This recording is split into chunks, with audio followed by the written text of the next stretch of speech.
आपलं एक लेक्चर झालं, आज शेवटचं लेक्चर होईल.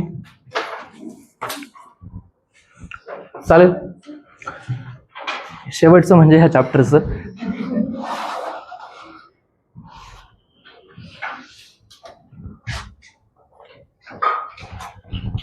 आपण ह्या गोष्टी कालच्या लेक्चरमध्ये पाहिल्या.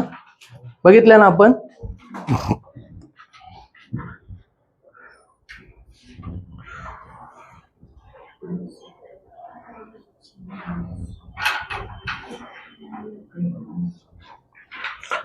याला काय म्हटलं होतं आपण काल? काय म्हटलं होतं आपण? पोल म्हटलं होतं ना. पोल म्हटलं होतं. आणि पोलवरती काय महत्वाचं आहे? पोलचं काय महत्वाचं आहे? काय म्हटलं होतं आपण? जे डिस्टन्स कुठून मोजलं जातं? तुमच्या पोल पासून मोजलं जातं. डिस्टन्स आपण पोल पासून मेजर करतो. याच्या अगोदर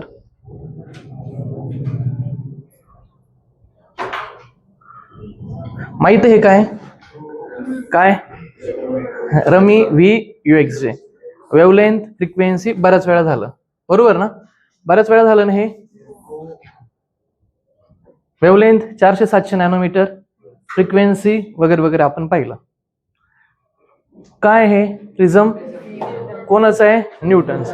न्यूटन्सची लाईट बद्दल कोणती थिअरी आहे? Particles, corpuscular theory of light. आणि याचा अजून एक सायंटिस्ट होता, कोणता? हायगेन. काय म्हटलं होतं हायगेन? Wavelength, waves theory of light, बरोबर. हायगेन. दोन सायंटिस्ट आपण पाहिले होते. पुढे हे बघ, बरोबर ना. पार्टिकल्सची थिअरी लाईट बद्दलची कोणी सांगितली? आणि वेव्सची थिअरी कोणी सांगितली होती? हायगेन, बरोबर. डन. हा एक प्रश्न आहे, हा प्रेडिक्शन आहे, यायला पाहिजे. खूप सुंदर प्रश्न आहे हा. कोण आहे हे? न्यूटन्स. यांचे 3 नियम माहित आहे? Newton's law of motion, Newton's laws of motion माहित आहे? पहिला काय होता?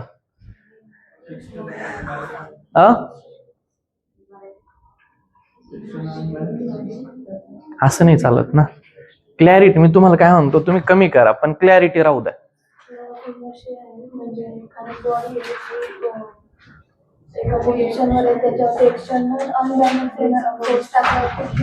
Very nice. तुझं ग्रॅज्युएशन कशात आहे? ऍग्रिकल्चर. तुझी इम्प्रुव्हमेंट खूप चांगली आहे. तू माझ्या मागच्या तुला 1 वर्षांपासून मी तुला बघतो, याची इम्प्रुव्हमेंट खूप चांगली झाली. अगोदर तुझे आन्सर नव्हते येत, आता आन्सर्स यायला लागलेत. मागच्या बऱ्याच लेक्चर पासून मी तुला ऑब्झर्व करतो, तुला आता चांगली इम्प्रुव्हमेंट केली तू अभ्यासामध्ये. जोपर्यंत आपण एखाद्या काय म्हणतो आपण एखाद्या वस्तूवरती जोपर्यंत आपण एक्सटर्नल फोर्स अप्लाय करत नाही तोपर्यंत ती त्याची स्थिर पोझिशन सोडत नाही, किंवा जोपर्यंत आपण एक्सटर्नल फोर्स अप्लाय करत नाही तोपर्यंत ती तिची युनिफॉर्म मोशन जी आहे ती चेंज करत नाही. हा न्यूटनचा कितवा नियम झाला? पहिला नियम. कितवा नियम आहे? पहिला. पहिलं लेक्चर आहे. आपली फ्रिक्वेन्सी जमायला थोडा वेळ लागेल, थोडासा वेळ लागेल.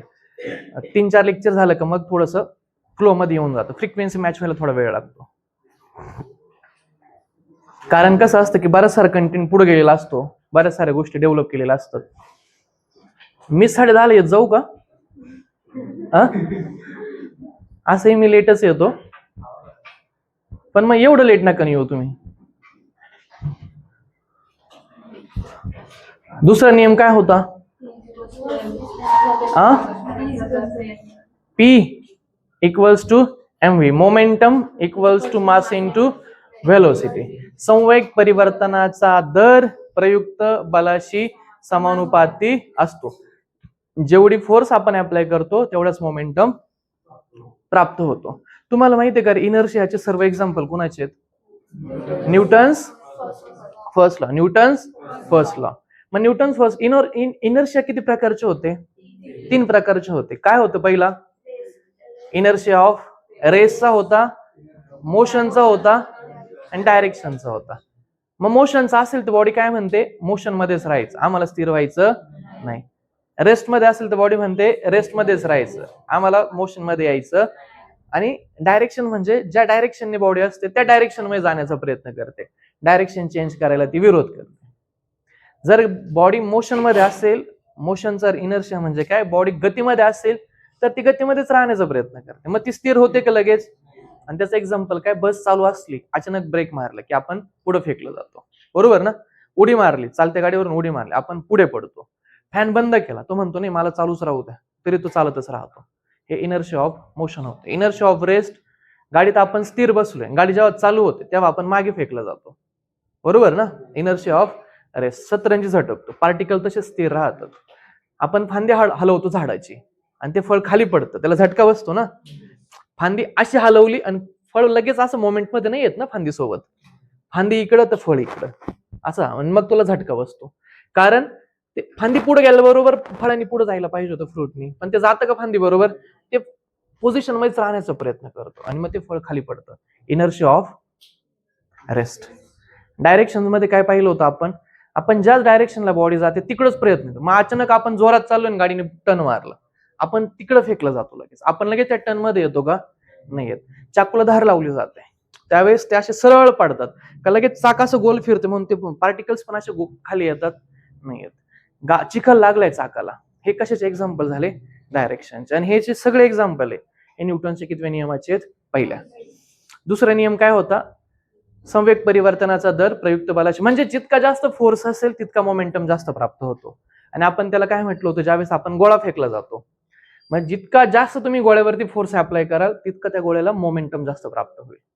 आणि मग एक शेवटचा नियम होता न्यूटन्स थर्ड लॉ, कोणता, every action there equal opposite instantaneous reaction, बरोबर. रॉकेटचं एक्झाम्पल हे त्याचं एक्झाम्पल होतं. बंदुकीची गोळी ज्यावेळेस मारतो, हे न्यूटनच्या तिसऱ्या नियमाचे. डन. हे न्यूटन्स बद्दल हे 3 नियम विचारतात.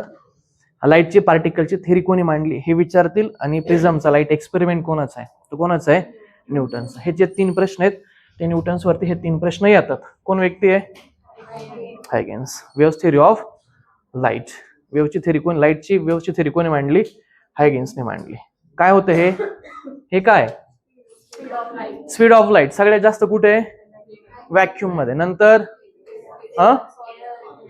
एअर, नंतर लिक्विड, नंतर सॉलिड. मग आपण याला म्हणतो व्हॅक्यूम मध्ये लाईटचं स्पीड किती आहे, 3 इंटू पार्ट तर करा, 3 इंटू 10⁸ मीटर पर सेकंड, मीटर पर सेकंड. जमतंय का. आणि साऊंडचं स्पीड किती आहे, 343 मीटर पर सेकंड. आणि मग साऊंडचं सगळ्यात जास्त स्पीड कुठे आहे, सॉलिड, नंतर लिक्विड, नंतर गॅस. फरक माहिती आहे ना. स्पीड वरती प्रश्न येणार आहे बरं. हा, अजून एक सांगा बरं, ट्रान्सव्हर्स वेव्स कोणाची असते,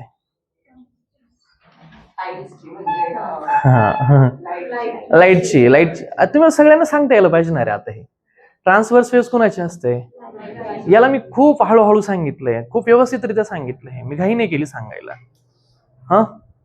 आणि लॉन्जिट्युडिनल कोणाची असते, साऊंडची असते. मग मी कसं लक्षात ठेवायचं ते अगदी सांगितलं, सांगता आलं पाहिजे. हा, मग मला हे सांगा बरं, सूर्य आणि पृथ्वीतलं अंतर किती आहे, 14,96,00,000 किलोमीटर. आणि प्रकाश पोहोचायला किती वेळ लागतो, 8 मिनिट 20 सेकंड, 8 मिनिट 20 सेकंड, बरोबर. चंद्र आणि पृथ्वी मधलं अंतर किती आहे, आपला प्रॉब्लेम हा आहे की आपण लोकांच्या दोषांवरती लवकर हसू नका. चुकलं तर हसायचं नाही, तुम्ही डिमोरलाइज करता ना, मग तुम्हाला खोटं वाटेल.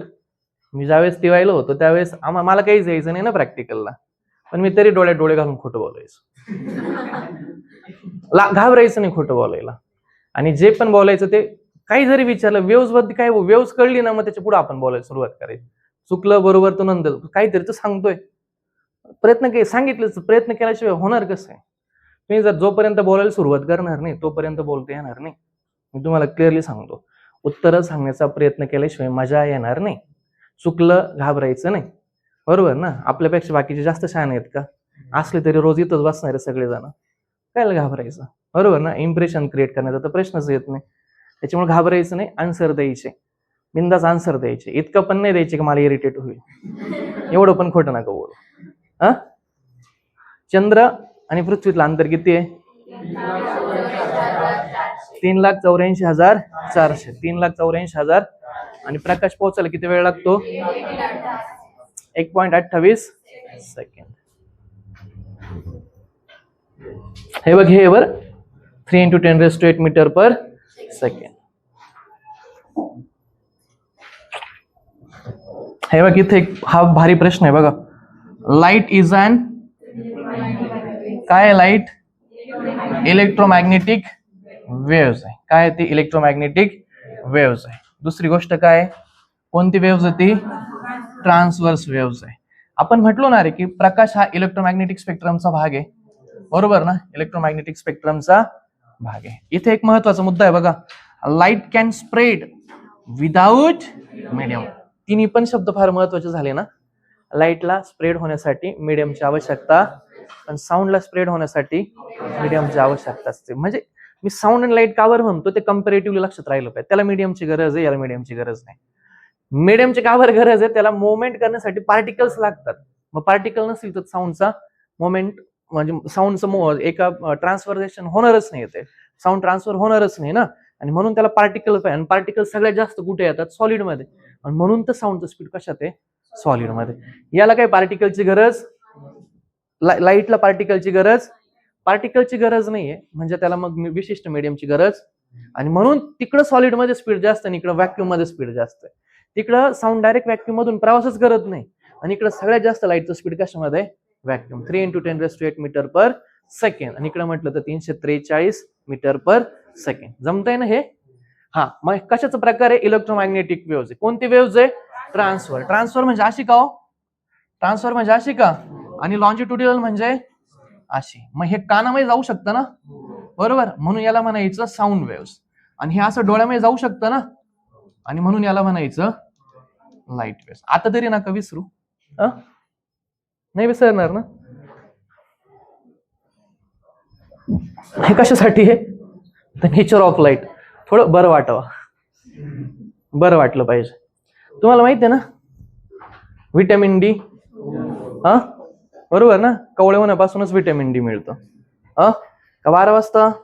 नाही, कवळे उन्हातून व्हिटॅमिन डी. इथं दुसरा प्रश्न काहीच नाही येण्यासारखं, म्हणून मला हे सांगावं लागतंय का कवळे उन्हापासून कोणतं विटॅमिन मिळतं. हे सगळं ह्या चित्रापासून काहीतरी फायदा झाला पाहिजे. कोणतं विटॅमिन डी मिळतं आपल्याला? Vitamin D. आणि विटॅमिन डी ला काय म्हणतात माहिती? Scientific name calciferol. Scientific name काय याचं? कॅल्सिफेरॉल. काय याचं? आता हे लक्षात कसं राहतं सांगू? कॅल्सिफेरॉल. आता हे तुमच्या हाडांचा आणि कॅल्शियमचा फॉस्फरसचा संबंध येतो डेफिनेटली. आणि मला सांगा, सगळ्यात कोणत्या सीझन मध्ये जास्त हातपाय दुखतात? थंडीमध्ये का पावसाळ्यात? पाऊस 10-15 दिवस चालू द्या कंटिन्यू, ऊन पडू देऊ नका, तुमचे हातपाय जास्त पेन करायला लागतात. हातपाय दुखणं म्हणजे हाडं दुखणं. हाडांचा कोणाचा संबंध आहे? कॅल्शियमचा. हातपाय काय दुखतात माहितीये का? ऊन नाही पडत म्हणून हातपाय दुखायला लागतात. मग ऊन नाही पडत म्हणून हातपाय दुखतात. हातपाय दुखतात कारण त्याचा हाडांशी संबंध, आणि हाडामध्ये काय राहतं? कॅल्शियम. आणि म्हणून ते उन्हाचा आणि तुमच्या कॅल्शियमचा संबंध लक्षात ठेवायचा. आणि म्हणून विटॅमिन डी ला काय म्हणायचं? कॅल्सिफेरॉल. समजलं? विटॅमिन डी ला कॅल्सिफेरॉल पाठ करायची गरज नाही, आपण ते लॉजिकली लक्षात ठेवू शकतो. याचाच एक मित्र येतो बघा, विटॅमिन ई. विटॅमिन के लिहिला मी. विटॅमिन ई काय नाव आहे याचं सायंटिफिक? टोकोफेरॉल. याची स्टोरी मी तुम्हाला सांगितली होती ना लास्ट टाइम. कसं? टोकोफेरॉलला काय म्हणायचं? डोकं फिरलं का? याचा एक महत्वाचा विषय येतो वांसपाना. वांसपाना कोणत्या विटॅमिनचा संबंध आहे? वांसपानाचा विटॅमिन ईचा. आणि ज्या स्त्रियांना बाळ नाही होत तिला काय म्हटलं जातं?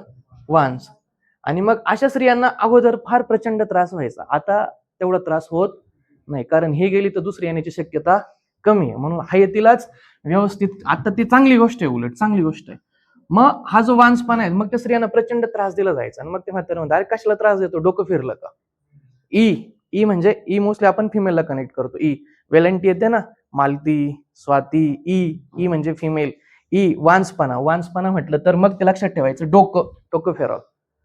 याच्या रिलेटेड मी नेहमी सांगत असतो, मला 1829 साल नेहमी आठवत राहतं हे सांगत असताना. 1829 ऍक्ट सती प्रथा बंदी. बरोबर. कोण व्हाईसरॉय होता? विल्यम बेंटिंगच्या काळामध्ये सतीप्रथा बंदी झाली ना. 1823 पण लगेच आठवतं आपल्याला याला. 1823 ला अर्ज केला होता ना, 3 लोकांनी अर्ज केला होता, सतीप्रथा बंदी भारतामध्ये बंद झाली पाहिजे.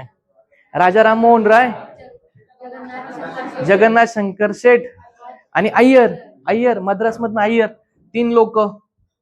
आपल्या मुंबईमधनं जगन्नाथ शंकर शेठ, तुमच्या मद्रास मधनं अय्यर आणि इकडनं पश्चिम बंगाल राजाराम मोहन राय. राजाराम मोहन राय यांची 2 वृत्तपत्र आठवतात का रे?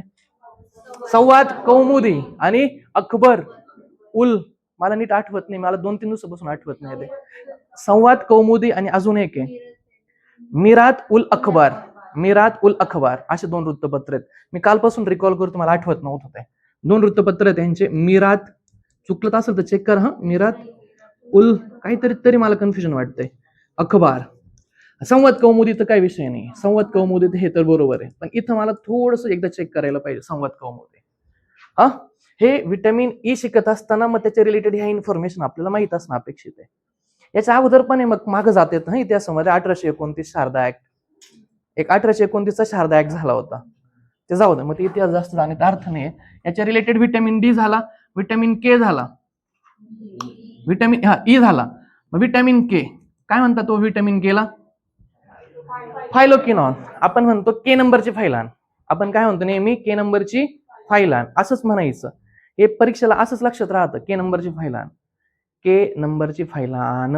मोस्टली आता हे लॅपटॉप वगैरे आले, पहिले असं एबीसीडीच्या फाईल नंबर दिले जायचे, ए वाले त्याच्यात नावं टाकायचे, असं के नंबरची फायलान. आणि म्हणून के नंबरला काय म्हटलं जातं? फायलोक्विनॉन. काय म्हणतात त्याला? फायलोक्विनॉन. आणि हाच प्रश्न आलाय बघा आता, हाच प्रश्न आला ना फायलोक्विनॉन, ग्रुप बी ला प्रश्न आला होता. मी नेमकं 3 दिवसापूर्वीच हा प्रश्न टेलिग्रामला टाकला होता व्हिटॅमिन के चा, आणि तोच प्रश्न नंतर योग असतोय तो. पण मला हे माहित होतं का न्यूट्रिशनचा, हा आता प्रेडिक्शन सांगतो कसं असतं प्रेडिक्शन नावाचं सिस्टम. 2024 ला प्रोटीनच्या डेफिशियन्सीमुळे प्रश्न विचारला होता. प्रोटीनची डेफिशियन्सी झाली तर 2 डिसीज होतात, एक मॅरेस्मेस आणि क्वाशीवर्कर नावाचे. मग हा 24 ला प्रश्न आला होता आणि 23 ला पण प्रश्न होता न्यूट्रिशन वरती. आणि मग मला माहित होतं की ह्यावेळेस न्यूट्रिशन वरती परत प्रश्न फ्रेम होणार आहे, आणि म्हणून मी तो प्रश्न टाकला होता सायंटिफिक. MPYQ येतो, ते काही एवढं अवघड नव्हतं ते. हा, आणि मग केचा वापर कशासाठी केला जातो? व्हिटॅमिन के चा वापर कशासाठी केला जातो? ब्लड क्लॉटिंग ना, ब्लड क्लॉटिंग. आणि आपल्या बॉडीमध्ये 13 फॅक्टर असतात. हा, ब्लड क्लॉटिंग साठी किती फॅक्टर असतात? 13 फॅक्टर असतात. ब्लड क्लॉटिंग साठी किती फॅक्टर असतात? 13. मग त्याच्यामध्ये आपण तर ऑलरेडी 2 व्हिटॅमिन लक्षात ठेवतो ना. ब्लड क्लॉटिंग साठी किती व्हिटॅमिन लक्षात ठेवतो? 2 व्हिटॅमिन लक्षात ठेवतो ब्लड क्लॉटिंग साठी. ब्लड क्लॉटिंगचा विषय चालू आहे ना. व्हिटॅमिन के कशासाठी उपयोग होतो? Blood clotting. आणि केला काय म्हणतात? फायलोक्विनॉन. काय म्हणतात केला? आणि हा के ब्लड क्लॉटिंग साठी काम करतो. किती फॅक्टर असतात? 13. किती फॅक्टर असतात? 13. त्यापैकी व्हिटॅमिन के लक्षात ठेवतो, व्हिटॅमिन सी लक्षात ठेवतो. किती लक्षात ठेवले? 2.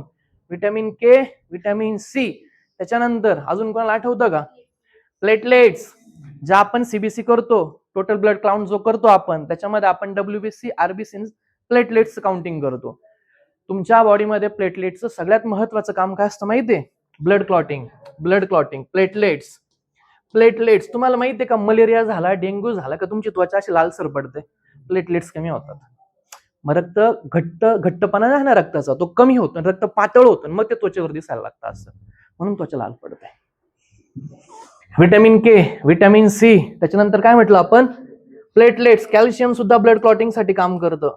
आणखी कोण काम करतं तुमचं? कॅल्शियम. आणखी 2 फॅक्टर राहिले, फायब्रिनोजन आणि प्रोथ्रोम्बिन. फायब्रिनोजन आणि प्रोथ्रोम्बिन.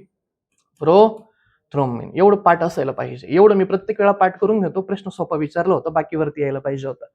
व्हिटॅमिन सी विचारायला पाहिजे होता, तो थोडासा टिक करणं अवघड जातो. किंवा फायब्रिनोजन, प्रोथ्रोम्बिन हे विचारायला पाहिजे होतं. डन. हा, मग काय झालं? हे व्हिटॅमिन के, हा तर डी सूर्यप्रकाश, के झाला, ई झाला, के झाला. काय राहिला? सी ला काय म्हणतो? ऍस्कॉर्बिक ऍसिड. सी ला काय म्हणतो? ऍस्कॉर्बिक ऍसिड. आणि हे रहस्य आहे ना कशाचं? Anti ageing. म्हातारं होऊ देत नाही. तारुण्यात राहायचं असेल, काय ठेवलं पाहिजे? व्हिटॅमिन सी ची लेवल चांगली ठेवली पाहिजे. अँटी एजिंग म्हणतात त्याला. काय म्हणतात? अँटी एजिंग म्हणतात. व्हिटॅमिन सी, आता काय राहिला व्हिटॅमिन ए. व्हिटॅमिन ए ला काय म्हणतात रेटिनॉल. व्हिटॅमिन ए ला काय म्हणतात रेटिनॉल. रेटिनॉल तुमच्या कशाशी संबंध येतो डोळ्याशी, मग नाईट ब्लाइंडनेस ह्याच्यामुळे होतो. तुम्हाला माहिती आहे का रे तुमच्या स्किनचा जो ड्रायनेस आहे हा सुद्धा व्हिटॅमिन ए मुळे असतोय. झेरॉप्थॅल्मिया नावाचे जे प्रकार आहेत, तुमच्या त्वचाचा ड्रायनेस, तुमच्या डोळ्यांचा ड्रायनेस, हा व्हिटॅमिन एच्या डेफिशियन्सीमुळे आपल्याला पाहायला मिळतो. हे मी बाकीचं सहज सांगितलं तर सूर्यप्रकाश आला म्हणून ते सांगावं लागलं, पण बाकीचे नावं महत्वाचे आहेत. एक लक्षात घ्या बरं, नेहमी न्यूट्रिशन नावाचं चॅप्टर 25 ला पण प्रश्न येणार म्हणजे येणार. न्यूट्रिशन नावाच्या चॅप्टर वरती आता प्रिलिम मध्ये परत प्रश्न येणार म्हणजे येणार. काळ्या दगडावरचे पांढरे रेषे येईलच, तर ते छानपणे करून ठेवायचं. जमतं. आता न्यूट्रिशन वरती कोणता प्रश्न येईल माहितीये का, डायसॅकराइड ट्रायसॅकराइड नावाचं सेक्शन आहे बघा. मोनोसॅकराइड, डायसॅकराइड आणि ट्रायसॅकराइड. तो आता राज्यसेवेला विचारला होता, मध्ये कंबाईनला त्यांनी गॅप दिला. आता ह्या वेळेस त्याच्यावरती प्रश्न यायला पाहिजे. मोनोसॅकराइड, डायसॅकराइड आणि ट्रायसॅकराइड. त्याच्यामध्ये राज्यसेवेला रॅफिनोज वरती प्रश्न विचारला होता. रॅफिनोज कोणता प्रकार आहे, हा ट्रायसॅकराइड मध्ये येतो रॅफिनोज. रॅफिनोज राज्यसेवा प्रिलिमला विचारलेलं. आता हा प्रश्न यायला पाहिजे, हा लक्षात ठेवायचं. खरं तर न्यूट्रिशन कसं करायचं असतं, चॅप्टरचं प्रेडिक्शन, चॅप्टर मध्ये काय येईल त्याचं पण प्रेडिक्शन करायला पाहिजे. जमतं का? प्रत्येक वेळा बरोबर येईल याची शाश्वता कमी, पण आपण 80 पैकी 30, 40, 50 प्रश्न जरी प्रेडिक्ट करता आले तरी खूप होऊन जातं ना ते. हे झालं. काय नियम याचे, एक तिघ एका प्लेन मध्ये असतात. नॉर्मल, इन्सिडेंट आणि रिफ्लेक्टेड नॉर्मलच्या अपोजिट असतात, आणि हे कसे असतात समान मापाचे. समान मापाचे असतात ना, समान मापाचे. हा काय प्लेन मिरर. आता प्लेन मिरर मिळते, मी तुम्हाला म्हटलं होतं बघा, हा आरसा आहे आणि तुम्ही इथं उभे आहेत, बरोबर, तुम्ही इथं उभे आहेत, पण तुमची इमेज खरं तर कुठे तयार होते, आरशाच्या मागे. पण खरंच होती का हो तयार ती, आणि म्हणून आपण या इमेजला काय म्हणतो व्हर्च्युअल इमेज. काय म्हणतो आपण त्याला, इथं काय होतं उजवं डावं डावं उजवं ना, मग इथं आपण एक नाव देतो त्याला लॅटरल इन्व्हर्जन. लॅटरल इन्व्हर्जन हे नाव देतो आपण त्याला, लॅटरल इन्व्हर्जन. दुसरी गोष्ट पाहिली का रे, हे अंतर आणि हे अंतर सारखंच आहे, बरोबर ना. म्हणजे ऑब्जेक्ट आणि मिरर मधला जितका डिस्टन्स आहे तितका डिस्टन्स तो मिरर आणि त्या इमेज मध्ये. मग असं आपण म्हणतो का रे, हे एवढं जे डिस्टन्स आहे ना याच्या डबल डिस्टन्स हे, पटलं का. म्हणजे ऑब्जेक्ट म्हणजे वस्तू आणि आरसामधलं जेवढं अंतर आहे तेवढं अंतर त्याच्यापेक्षा डबल अंतर वस्तू आणि त्याच्या इमेज मध्ये असतंय. आणि आरसा किती असायला पाहिजे माणूस दिसण्यासाठी, किमान हाफ असायला पाहिजे ना. किमान किती असलं पाहिजे, हाफ असायला पाहिजे. अजून काय होतं याच्यामध्ये, लॅटरल इन्व्हर्जन होतं, किमान आरसा हाफ असायला पाहिजे. डिस्टन्स बोलतो व्हर्च्युअल असतं, लॅटरल इन्व्हर्जन होतं. अजून काय, इमेज सरळ तयार होते ना सुलटी, का उलट होऊन जातं, नाही आरशाचा काहीच उपयोग नसतो झाला आपल्याला. अजून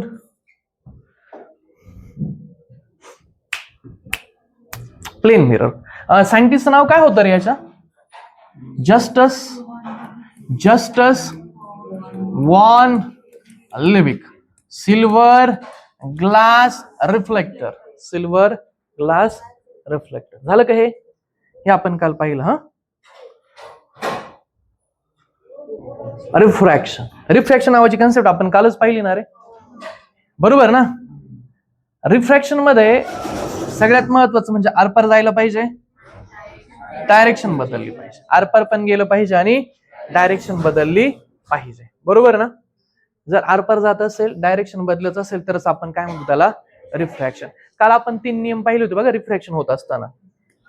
रिफ्रॅक्शन होत असताना आपण काय म्हटलं होतं, जर एअर मीडियम कडनं डेन्स मीडियम कडे जर जात असेल तर काय होतं, रिफ्रॅक्टेड जे रेज आहेत ते नॉर्मल कडे झुकतात. रिफ्रॅक्टेड रेज कुठे झुकतात, नॉर्मल कडे. जर डेन्स मीडियम कडनं एअर मीडियम कडे जात असताना काय होऊन जातो, जे रिफ्लेक्टेड रेज आहेत ते नॉर्मल पेक्षा लांब जातात, गेले का लांब. आणि जर मीडियम चेंज होत असताना डायरेक्शन बदलत नसेल तर त्याला रिफ्रॅक्शन म्हणत, त्याला रिफ्रॅक्शन म्हणतो का हो, नाही म्हणत. त्याला रिफ्रॅक्शन आपण म्हणत नाही. जमलं का, त्याला रिफ्रॅक्शन आपण म्हणत नाही. टोटल इंटरनल रिफ्लेक्शन आणि critical angle. Total internal reflection आणि क्रिटिकल अँगल. आपण टोटल इंटरनल रिफ्लेक्शन ही एक कन्सेप्ट पाहिली ना. काय म्हटलं होतं आपण, जर रेज असे जात आहे, काही पुढे गेलेत आणि काही मागे आले, याला काय म्हणतो आपण, पार्शियल इंटरनल रिफ्लेक्शन. काय म्हणतो आपण याला, पार्शियल इंटरनल रिफ्लेक्शन. आणि जर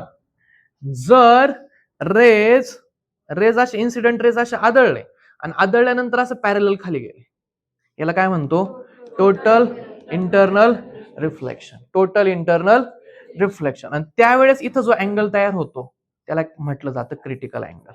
काय म्हणायचं त्याला, क्रिटिकल अँगल. कळला क्रिटिकल अँगल म्हणजे काय, कळलं क्रिटिकल अँगल म्हणजे काय. पार्शियल इंटरनल रिफ्लेक्शन कळलं, काही पुढे गेले पण काही काय झाले, बॅकला आले, याला काय म्हणतो, पार्शियल इंटरनल रिफ्लेक्शन. टोटल म्हणजे काय, समोर काही गेलेच आणि हा 90 डिग्रीने काय झाले, हे रेज समोर गेले. किती डिग्रीने पुढे गेले, हे 90 डिग्रीने असे फ्लॅट गेले, ते प्लेनला पृष्ठभागाला असे फ्लॅट गेले. त्यावेळेस इन्सिडेंट रेज जो अँगल क्रिएट करतात ना, त्या अँगलला म्हणायचं क्रिटिकल अँगल. त्या अँगलला काय म्हणायचं, समजलं. पार्शियल म्हणजे काय, काही तिकडे गेले पण काही काय झालं, मागे आले, याला म्हणतो पार्शियल इंटरनल रिफ्लेक्शन. टोटल म्हणजे काय, मीडियम चेंज होतंय पण होण्याच्या आधीच त्याचं मीडियम चेंज नाही होत, पण होण्याच्या अगोदरच पृष्ठभागाला असे समांतर रेज निघून जातात. ते पुढच्या पृष्ठभागात जातात का, नाही, काही असे एकतर समांतर जातात किंवा काही मागे येतात, याला म्हणायचं टोटल इंटरनल रिफ्लेक्शन. पुढच्या भागामध्ये काही जात नाही. आणि मग त्यावेळेचे इन्सिडेंट रेज जो अँगल क्रिएट करतात त्या अँगलला म्हणायचं क्रिटिकल अँगल. काय म्हणायचं त्याला, क्रिटिकल अँगल. डन. बरं, इथपर्यंत कळलं पार्शियल म्हणजे काय, टोटल म्हणजे काय.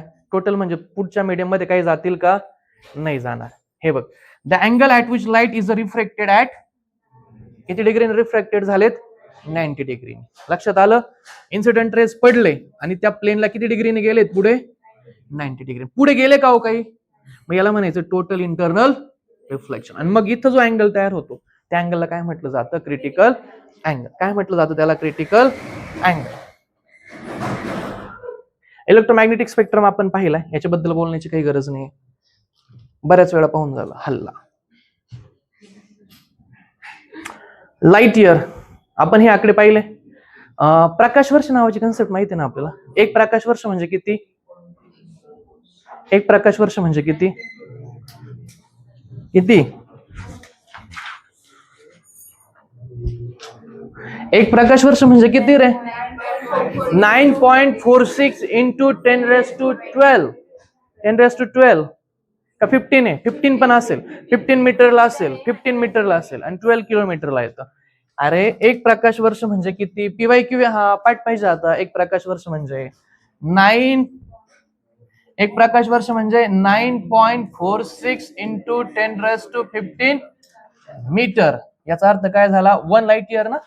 एका वर्षभरात प्रकाश किती डिस्टन्स कव्हर करतो, 1 लाईट इयर. 9.46 into 10⁻15 metre. प्रश्न आलाय ना, हा आकडा पाठ पाहिजे आपल्याला. त्याच्यानंतर आपण काय म्हणतो, एक प्रकाश वर्ष म्हणजे 3.26 पार्सेक. एक पार्सेक म्हणजे 3.26 प्रकाश इयर. जमलं, 3.26 प्रकाश वर्ष. जमतंय का, झालं. हा आकडा विचारतील बरं का परत. बरं, अजून मी तुम्हाला विचारतो बघा, एक न्यूटन म्हणजे किती डाईन, एक न्यूटन म्हणजे किती डाईन, एक न्यूटन म्हणजे 10⁻5 डाईन. आणि एक जूल म्हणजे किती अर्ग, 10⁻7. पाठ पाहिजे, लिहून घ्या, नसल पाठ तर हे प्रश्न येणार आहे. एक न्यूटन म्हणजे 10⁻5 डाईन, एक जूल म्हणजे 10⁻7 अर्ग. आणि आता लिहिलं होतं आपण 1 लाईट इयर म्हणजे 9.46 इंटू 10⁻15 मीटर. आणि एक पार्सेक म्हणजे 3.26 प्रकाश वर्ष. 3.26 प्रकाश वर्ष.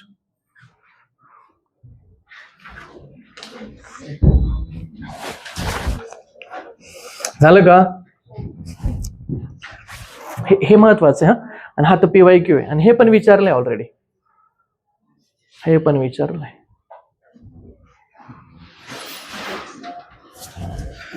झाली की त्याची महाशिवरात्री, शिवरात्रीला गेला होता, नाही चांगली गोष्ट आहे ना, तुझ्यापेक्षा थोडं कमी पाप करतोय. झालं का, जायचं पुढे.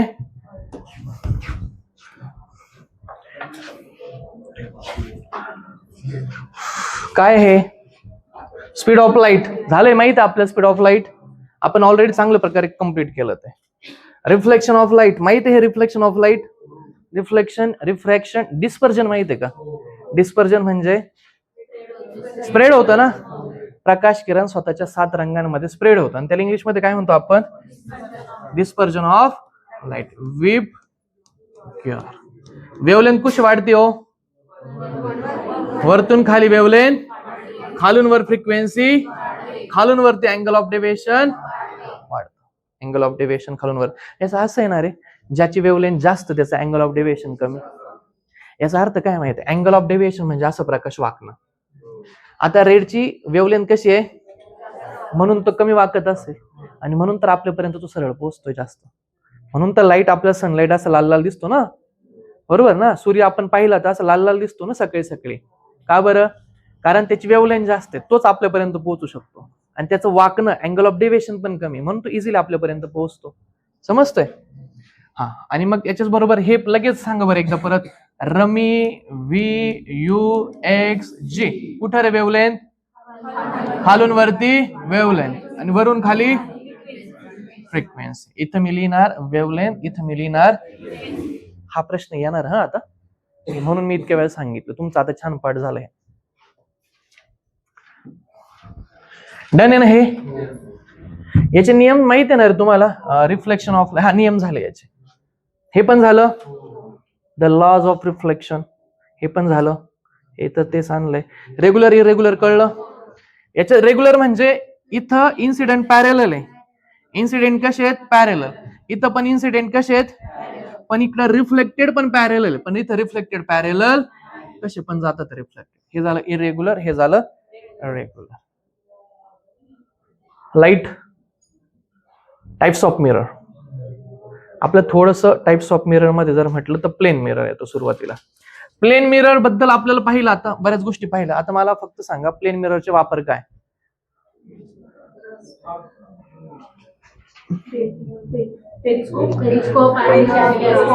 पेरिस्कोप आणि कॅलेडोस्कोप. कॅलेडोस्कोप कशाच्या बेसिस वरती असतो? Kaleidoscope 3 mirror, 60 degree, multiple reflection, multiple image. आणि पेरिस्कोप जर म्हटलं 2 मिरर, 180, नळी आणि ते 45 डिग्री. डन आहे का? प्लेन मिरर हा याचे प्लेन मिररचे यूज आहे. तिथं तो एक सिंपल प्रश्न येईल, पेरिस्कोप कोणत्या मिरर वरती, पेरिस्कोप मध्ये कोणता मिरर असतो? प्लेन मिरर, लेन्स असते, कॉन्केव्ह मिरर, कॉन्व्हेक्स मिरर. इथंच विकेट पडते. आतमधलं पाठांतर असणं फार महत्वाचं, आतमधल्या गोष्टी माहिती असायला पाहिजे. स्पेरिकलचे किती प्रकार पडतात? तो 2. कोणते? कॉन्केव्ह आणि कॉन्व्हेक्स. कॉन्केव्ह आणि कॉन्व्हेक्स. प्लेन मिरर ॲम्ब्युलन्स ना उलट असते. का बरं? याला काय म्हणतो आपण? Lateral inversion. लॅटरल इन्व्हर्जन ना, डावी बाजू उजवी होते, उजवी बाजू, याला आपण लॅटरल इन्व्हर्जन म्हणतो. म्हणून ॲम्ब्युलन्स ना उलट असतं. गाडीचा जो आरसा असतोय बघा, तो आंतरवक्र का बहिर्वक्र? बहिर्वक्र. PYQ आहे, PYQ. कॉन्व्हेक्स असतो, कॉन्व्हेक्स. कॉन्व्हेक्स असतो, लक्षात ठेवायचं. कोणता असतो? चौकामध्ये जो मोठा गोल आरसा असतोय तो सुद्धा कोणता असतो? कॉन्व्हेक्स. कोणता असतो? कॉन्व्हेक्स. हे काय आहे? कॅलेडोस्कोप. मल्टिपल रिफ्लेक्शन आहे कॅलेडोस्कोप. हे काय? कॅलेडोस्कोप आहे ना, मल्टिपल इमेजेस आहेत. मल्टिपल इमेजेस आहेत. किती डिग्री मध्ये? 60. मल्टिपल रिफ्लेक्शन होते. काय? कॅलेडोस्कोप आहे. मल्टिपल इमेजेस आहे कॅलेडोस्कोप. कॅलेडोस्कोप मध्ये कोणता आरसा वापरतात? Plane mirror. हे बघ, इथून पाहिल्यानंतर इकडे मल्टिपल इमेजेस दिसतात. कॅलेडोस्कोप आहे, बरोबर ना? कसं वर्क होतो त्याची काही करायचं नाही. हे काय? कॅलेडोस्कोप. हे काय? पेरिस्कोप. हे काय? पेरिस्कोप. काय झालं? बाहेर जायचं परत. मग याला काय म्हणतो आपण? पेरिस्कोप. काय म्हणतो याला? पेरिस्कोप. Periscope, periscope. किती डिग्री आहे? 45. आणि दोघांमध्ये किती असते? आरशांमध्ये 180. किती असते? 180. पुरीमध्ये बसव का? शांत बस. पेरिस्कोप. प्रश्न पाहिला? कोणते मिरर ठेवल्यावर किती डिग्रीचे, एवढ्या एवढ्या डिग्रीमध्ये 2 मिरर ठेवले तर किती इमेजेस तयार होतात. पाहिलं आपण कोणत्या एक्झामला प्रश्न येतात, राज्यसेवा. कोणत्या एक्झामला आलेत, राज्यसेवा. फॉर्म्युला पाहिलं मिररचं, 1/f 1/f equals to 1/v plus 1/v. म्हणजे कोणतं अंतर, इमेजचं. u म्हणजे कोणतं, वस्तूचं. आणि f म्हणजे काय, फोकल लेंथ. f म्हणजे काय, यातलं 2 काहीतरी देतील, एक काढायला लावतील. एकदम सोपं आहे, फक्त एवढं माहित पाहिजे 1/f equals to 1/v plus 1/u. राहील ना लक्षात, अवघड नाही येते. आणि आता आपण इथपर्यंत रीच केलं होतं. हे काय आहे तुमचं, पोल. हे काय झालं, फोकस. फोकस म्हणजे काय हो, रिफ्लेक्शन नंतर इमेज इथं कॉन्व्हर्ज होतात, त्याला काय म्हणतो आपण, फोकस. आणि हे जे अंतर याला काय म्हणतो आपण, फोकल लेंथ. हा सेंटरचा पॉइंट आहे, याला सेंटर ऑफ. ही काय झाली तुमची रेडियस. अंतर कुठून मोजलं जातं, पोल पासून. माहिती आहे ना आपल्याला हे. आता मी तुम्हाला एक गोष्ट विचारतो बघा, इथं अनंत पॉइंट इन्फिनिटी म्हटलं, जर वस्तू इन्फिनिटीवर ठेवली तर इमेज कुठे तयार होते, जर इमेज फोकस वरती जर वस्तू फोकस वरती ठेवली तर इमेज कुठे तयार होते, इन्फिनिटी. इकडे करायला पाहिजे होतं आपण, इथे इन्फिनिटी. जर वस्तू इन्फिनिटी वरती असेल तर इमेज, जर इमेज फोकस वरती असेल, जर वस्तू फोकस वरती असेल तर इमेज इन्फिनिटी वरती. जर वस्तू इथं ठेवली असेल तर इमेज कुठे तयार होईल, जर वस्तू इथं ठेवली तर इमेज कुठे तयार होईल. कळलं ना आता, हे छान प्रश्न येणार हा यावरती, यावर प्रश्न येईल. आणि जर वस्तू सी वरती ठेवली तर इमेज कुठे तयार होणार आहे, जर वस्तू इथं ठेवली तर इमेज कुठे तयार होणार आहे. पटलं. सरळ सेवेला एकदा प्रश्न आलेला आहे, एमपीएससी मध्ये नाही आला, पण हा प्रश्न येईल. हा सोपा आहे. आणि बाकीचं पण आहे, पण तिकडे येण्याची शक्यता कमी. आधी इथं येईल आणि हे पाठ करणं सोपं आहे. लक्षात राहा ना, किती सोपं आहे. काल मी हे एकदम डिटेल समजून सांगितलं कसं ठेवायचं. बघा, फक्त तुम्हाला कळलं म्हणून मी तुमच्याकडनं हे पाठ केलं. पोल कुठे आहे, एफ कुठे आहे, फोकल लेंथ कुठे आहे, सेंटर ऑफ कर्वेचर, रॅडियस काय, म्हणून हे केलं होतं आपण. इथं प्रश्न येतो, येईल ना आता, यायला पाहिजे. स्पेरिकल मिरर किती प्रकार पडतात स्पेरिकल मिररचे, कॉन्केव्ह आणि हे बघ, कॉन्केव्ह मध्ये काय होतं, इंटरनल रिफ्लेक्शन होऊन एका जागेवरती एकत्र येतात, याला काय म्हणतो आपण, फोकस म्हणतो. आणि इथं प्रकाशाचं अभिसरण होतंय ना, कॉन्व्हर्जन होतंय ना प्रकाशाचं. इथं काय होतंय, पण हे खरंच एकत्र येत आहे ना, बरोबर ना, हे खरंच एकत्र येत आहे. इथं काय होतं, प्रकाश किरण रिफ्लेक्शन नंतर लांब लांब जात आहेत, पण आपण इकडून जर चेक केलं तर इथं कुठेतरी ते एकत्र येते, पण खरंच एकत्र येतात का हो, हे लांब लांब जातात. पण मग ही काय झाली त्याची फोकस. जमलं. मग आपण इथं एक म्हटलं होतं बघा, का वरचे काय असतात पॉझिटिव्ह, खाली काय असतं, इकडं परत. आणि वस्तू कोणत्या बाजूला ठेवली जाते, नेहमी डाव्या बाजूला. मग याचा फोकस पॉझिटिव्ह आहे की निगेटिव्ह आहे, हे बघ, कॉन्केव्हचा फोकस कसा आहे आणि कॉन्व्हेक्सचा फोकस कसा आहे, पॉझिटिव्ह. पटलं का, पटलं. इथपर्यंत आपण पाहिलं होतं. मग याच्यानंतर आपण काय म्हटलो की याचे नियम पाहिले होते आपण, कॉन्केव्हचे नियम काय पाहिले होते, हा प्रिन्सिपल ऍक्सिस. जर पॅरेलल जात असेल इन्सिडेंट, रिफ्लेक्टेड कुठून जातील, फोकस मधून, बरोबर ना. जर इन्सिडेंट रेज पॅरेलल जात असतील प्रिन्सिपल ऍक्सिसला तर रिफ्लेक्टेड कुठून जाणार आहे, फोकस मधनं. पुढचा मुद्दा असं पाहिला होता आपण, जर इन्सिडेंट रेज तुमच्या फोकस मधनं जात असतील तर रिफ्लेक्टेड, विचारणार आहे बरं का हा नियम. जसं ते आपण लॉज ऑफ रिफ्लेक्शन 3 पाहिले होते बघा, अपोजिट असतात, एकाच प्लेन मध्ये असतात, समान मापाचे असतात, ते जसं विचारतं ना तसं हे पण विचारतात. मग तुम्हाला विचारतील पॅरेलल जात असेल, तुम्ही लिहायचं फोकस म्हणून जात असेल तर पॅरेलल. आणि एक तिसरा मुद्दा येतो, जर सेंटर मधून जात असेल तर रिफ्लेक्टेड सुद्धा सेंटर मधून जातात, रिफ्लेक्टेड सुद्धा. आणि मग आपण पुढचा मुद्दा पाहिला होता, इमेजेस कशा तयार होतात इथे, इमेजेस. मग म्हटलं इन्फिनिटी वरती वस्तू, इमेज फोकस वरती, वस्तू फोकस वरती, इमेज इन्फिनिटी वरती. इन्फिनिटी आणि कर्वेचरच्या मध्ये असेल तर कर्वेचर आणि एफच्या मध्ये, कर्वेचर वरती असेल तर कर्वेचर, फोकस आणि पोलच्या मध्ये असेल तर आरशाच्या मागे, बरोबर. हा त्याच्यानंतरचा प्रश्न. आणि मग याचा वापर काय, सांगा बरं, याचा यूज काय होतो रे. डॉक्टर वापरतात, सोलर कुकर मध्ये वापरतात, टॉर्च लाईट मध्ये वापरतात, सर्च लाईट मध्ये याचा वापर केला जातो. याचा वापर कुठे केला जातो, कॉन्व्हेक्स मिरर, आस्क. गाडीचे जे आरसे असतात, कोणते मिरर असतो, कॉन्व्हेक्स. कोणता मिरर असतो? कॉन्व्हेक्स. जमतंय का? हे झालं ना आता? छान घेतलं आपण हे. कॉन्केव्ह मिरर माहित आहे, फोकल लेंथ माहित आहे ना आपल्याला. हा प्रश्न फार महत्वाचा आहे. हा मी तुम्हाला बऱ्याच वेळा सांगितलं हा प्रश्न येणार आहे. का रॅडियस जे आहे ना, रॅडियसच्या अर्धी काय असते?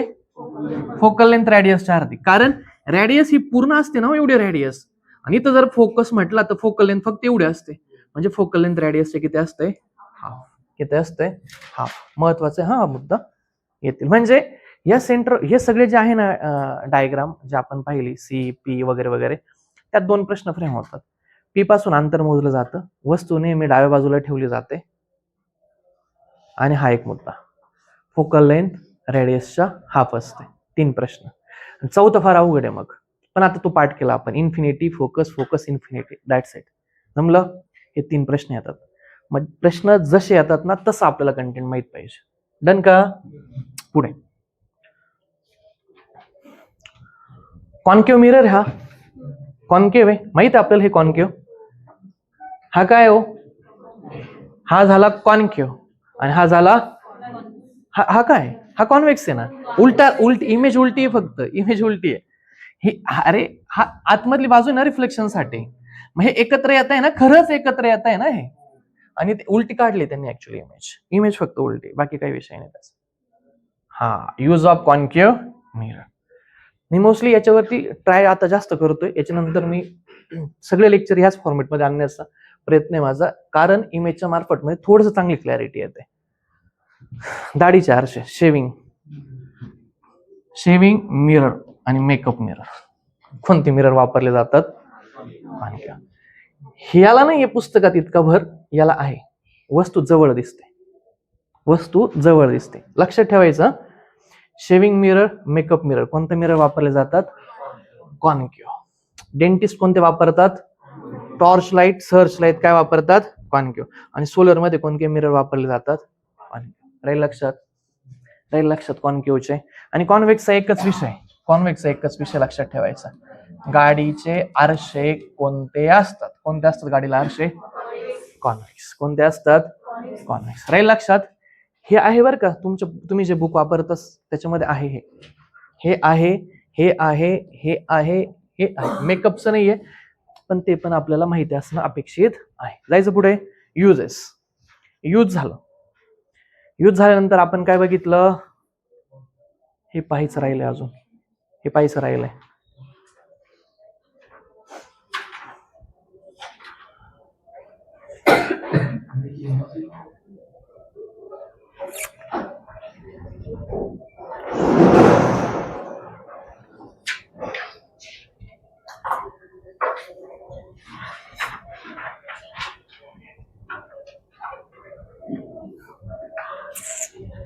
काल आपण बघितलं, याचा आन्सर हेच आहे. हा रिफ्रॅक्शन,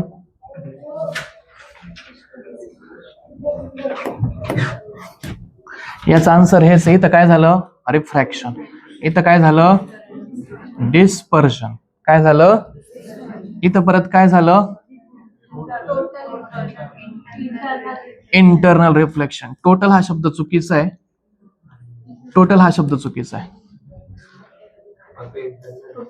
फक्त इंटरनल आहे. जे आपण काल सुरुवातीला पाहिलं होतं तेच बरोबर आहे. इंटरनलच लक्षात ठेवायचं.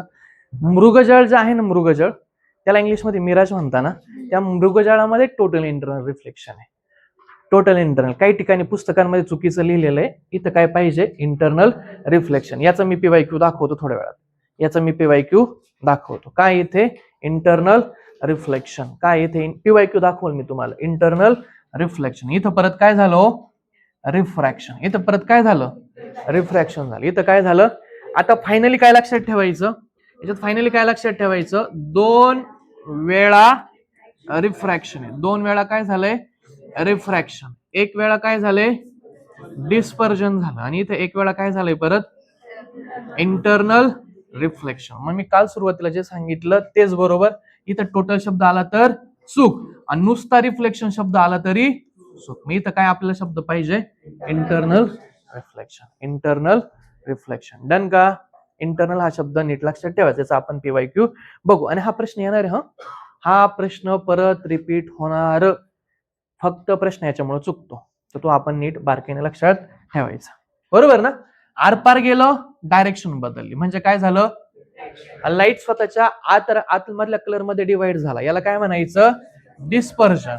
इथून रेज मागे आले, इथं काय होतं? Internal reflection. आणि इथून परत आरपार जाताना डायरेक्शन बदलली जाते, इथं परत काय होतं? Refraction. Refraction, dispersion, internal reflection आणि रिफ्रॅक्शन. डन का? परत सांगतो, refraction, dispersion, internal reflection, refraction आणि संपलं.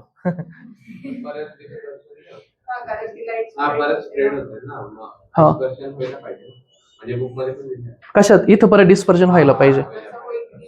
इथं इथं डिस्पर्जन ऑलरेडी आतमध्ये झालंय, परत परत म्हणते डिस्पर्जन होईल जेव्हा बाहेर पडेल ना, ते रिफ्रॅक्शन होऊन डिस्पर्जन व्हायला पाहिजे ना, की लाईट स्प्रेड होतं ना. ऑलरेडी आतमध्ये रिफ्रॅक्शन झालंय, तेच रिफ्लेक्शन बाहेर येत असं. डिस्पर्जन ऑलरेडी आतमध्ये झालंय, तेच डिस्पर्जन होतंय. तरी आपण याच्यावरती डिस्कस करू. आता सध्या मी जे सांगतो तेवढं लक्षात ठेवा. आता सध्या एवढं लक्षात ठेवा, आपण त्याच्यावरती लेक्चर नंतर डिस्कस करू. रिफ्रॅक्शन लक्षात ठेवा, डिस्पर्जन लक्षात ठेवा, परत इंटरनल रिफ्लेक्शन लक्षात ठेवा, आणि इथं काय लक्षात ठेवा? परत रिफ्रॅक्शन. आपण त्याच्यावरती बोलू लेक्चर नंतर. हे झालं. आतापर्यंत मला परत सांगा एकदा, काय झालं? रिफ्रॅक्शन, डिस्पर्जन, इंटरनल रिफ्लेक्शन आणि रिफ्रॅक्शन. सध्या एवढं लक्षात ठेवा, त्याच्यावरती आपण परत डिस्कशन करू. आता हे काय? क्रिटिकल अँगल समजून घ्यायचं होतं बघा आपल्याला. तुम्हाला मी हे क्रिटिकल अँगल सांगत होतो. आता हे काय? Total internal reflection. हे काय? Total internal reflection. पटलं का? आता टोटल इंटरनल रिफ्लेक्शन म्हणजे काय? इन्सिडेंट रेज आले, पुढच्या भागात गेले का होते? नाही, ते प्लेनला काय गेलेत? असे पॅरलल. कसे गेलेत? ते पॅरलल गेले. जमलं? जर ते दुसऱ्या भागात जात नसतील, ते असे पॅरलल जात असतील, याला काय म्हणतो आपण? Total internal reflection. आणि त्यावेळेस नॉर्मल सोबत जो अँगल इन्सिडेंट रेस क्रिएट करतो, त्याला काय म्हटलं जातं? Critical angle. समजलं का? पार्शियल इंटरनल पार्शियल हा जर शब्द आला ना, तर काही रेज मागे येतात आणि काही रेज पुढे जातात. समजलं का? पार्शियल मध्ये काय होतं? काही रेज पुढे जातात, काही रेज पहिल्या मीडियम मध्ये मागे येतात. हे पार्शियल मध्ये होतं. कशामध्ये होतं? पार्शियल मध्ये होतं. आणि टोटल मध्ये काय होतं? टोटल मध्ये काय होतंय? पुढच्या मीडियम मध्ये रेज जात आहेत का? नाही जात. हे काय होतं? त्या प्लेनला असे पॅरलल जातात. आणि त्यावेळेस इन्सिडेंट रेज त्या नॉर्मल सोबत जो अँगल क्रिएट करतो, त्या नॉर्मलला काय म्हटलं जातं? Critical angle. त्या अँगलला काय म्हटलं जातं? Critical angle. अरे संपलं? नाही रे, खरं संपलं रे, खरं संपलं. ठीक. आता आपल्याला काय पाहिजे होतं? आपण कुठपर्यंत आलो होतो? आपल्याला रिफ्रॅक्शन पर्यंत स्टार्ट केलं होतं ना.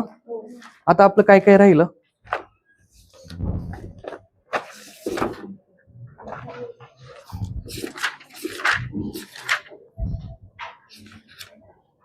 आरशाचा फॉर्म्युला झाला होता रिफ्रॅक्शन ऑफ लाईट.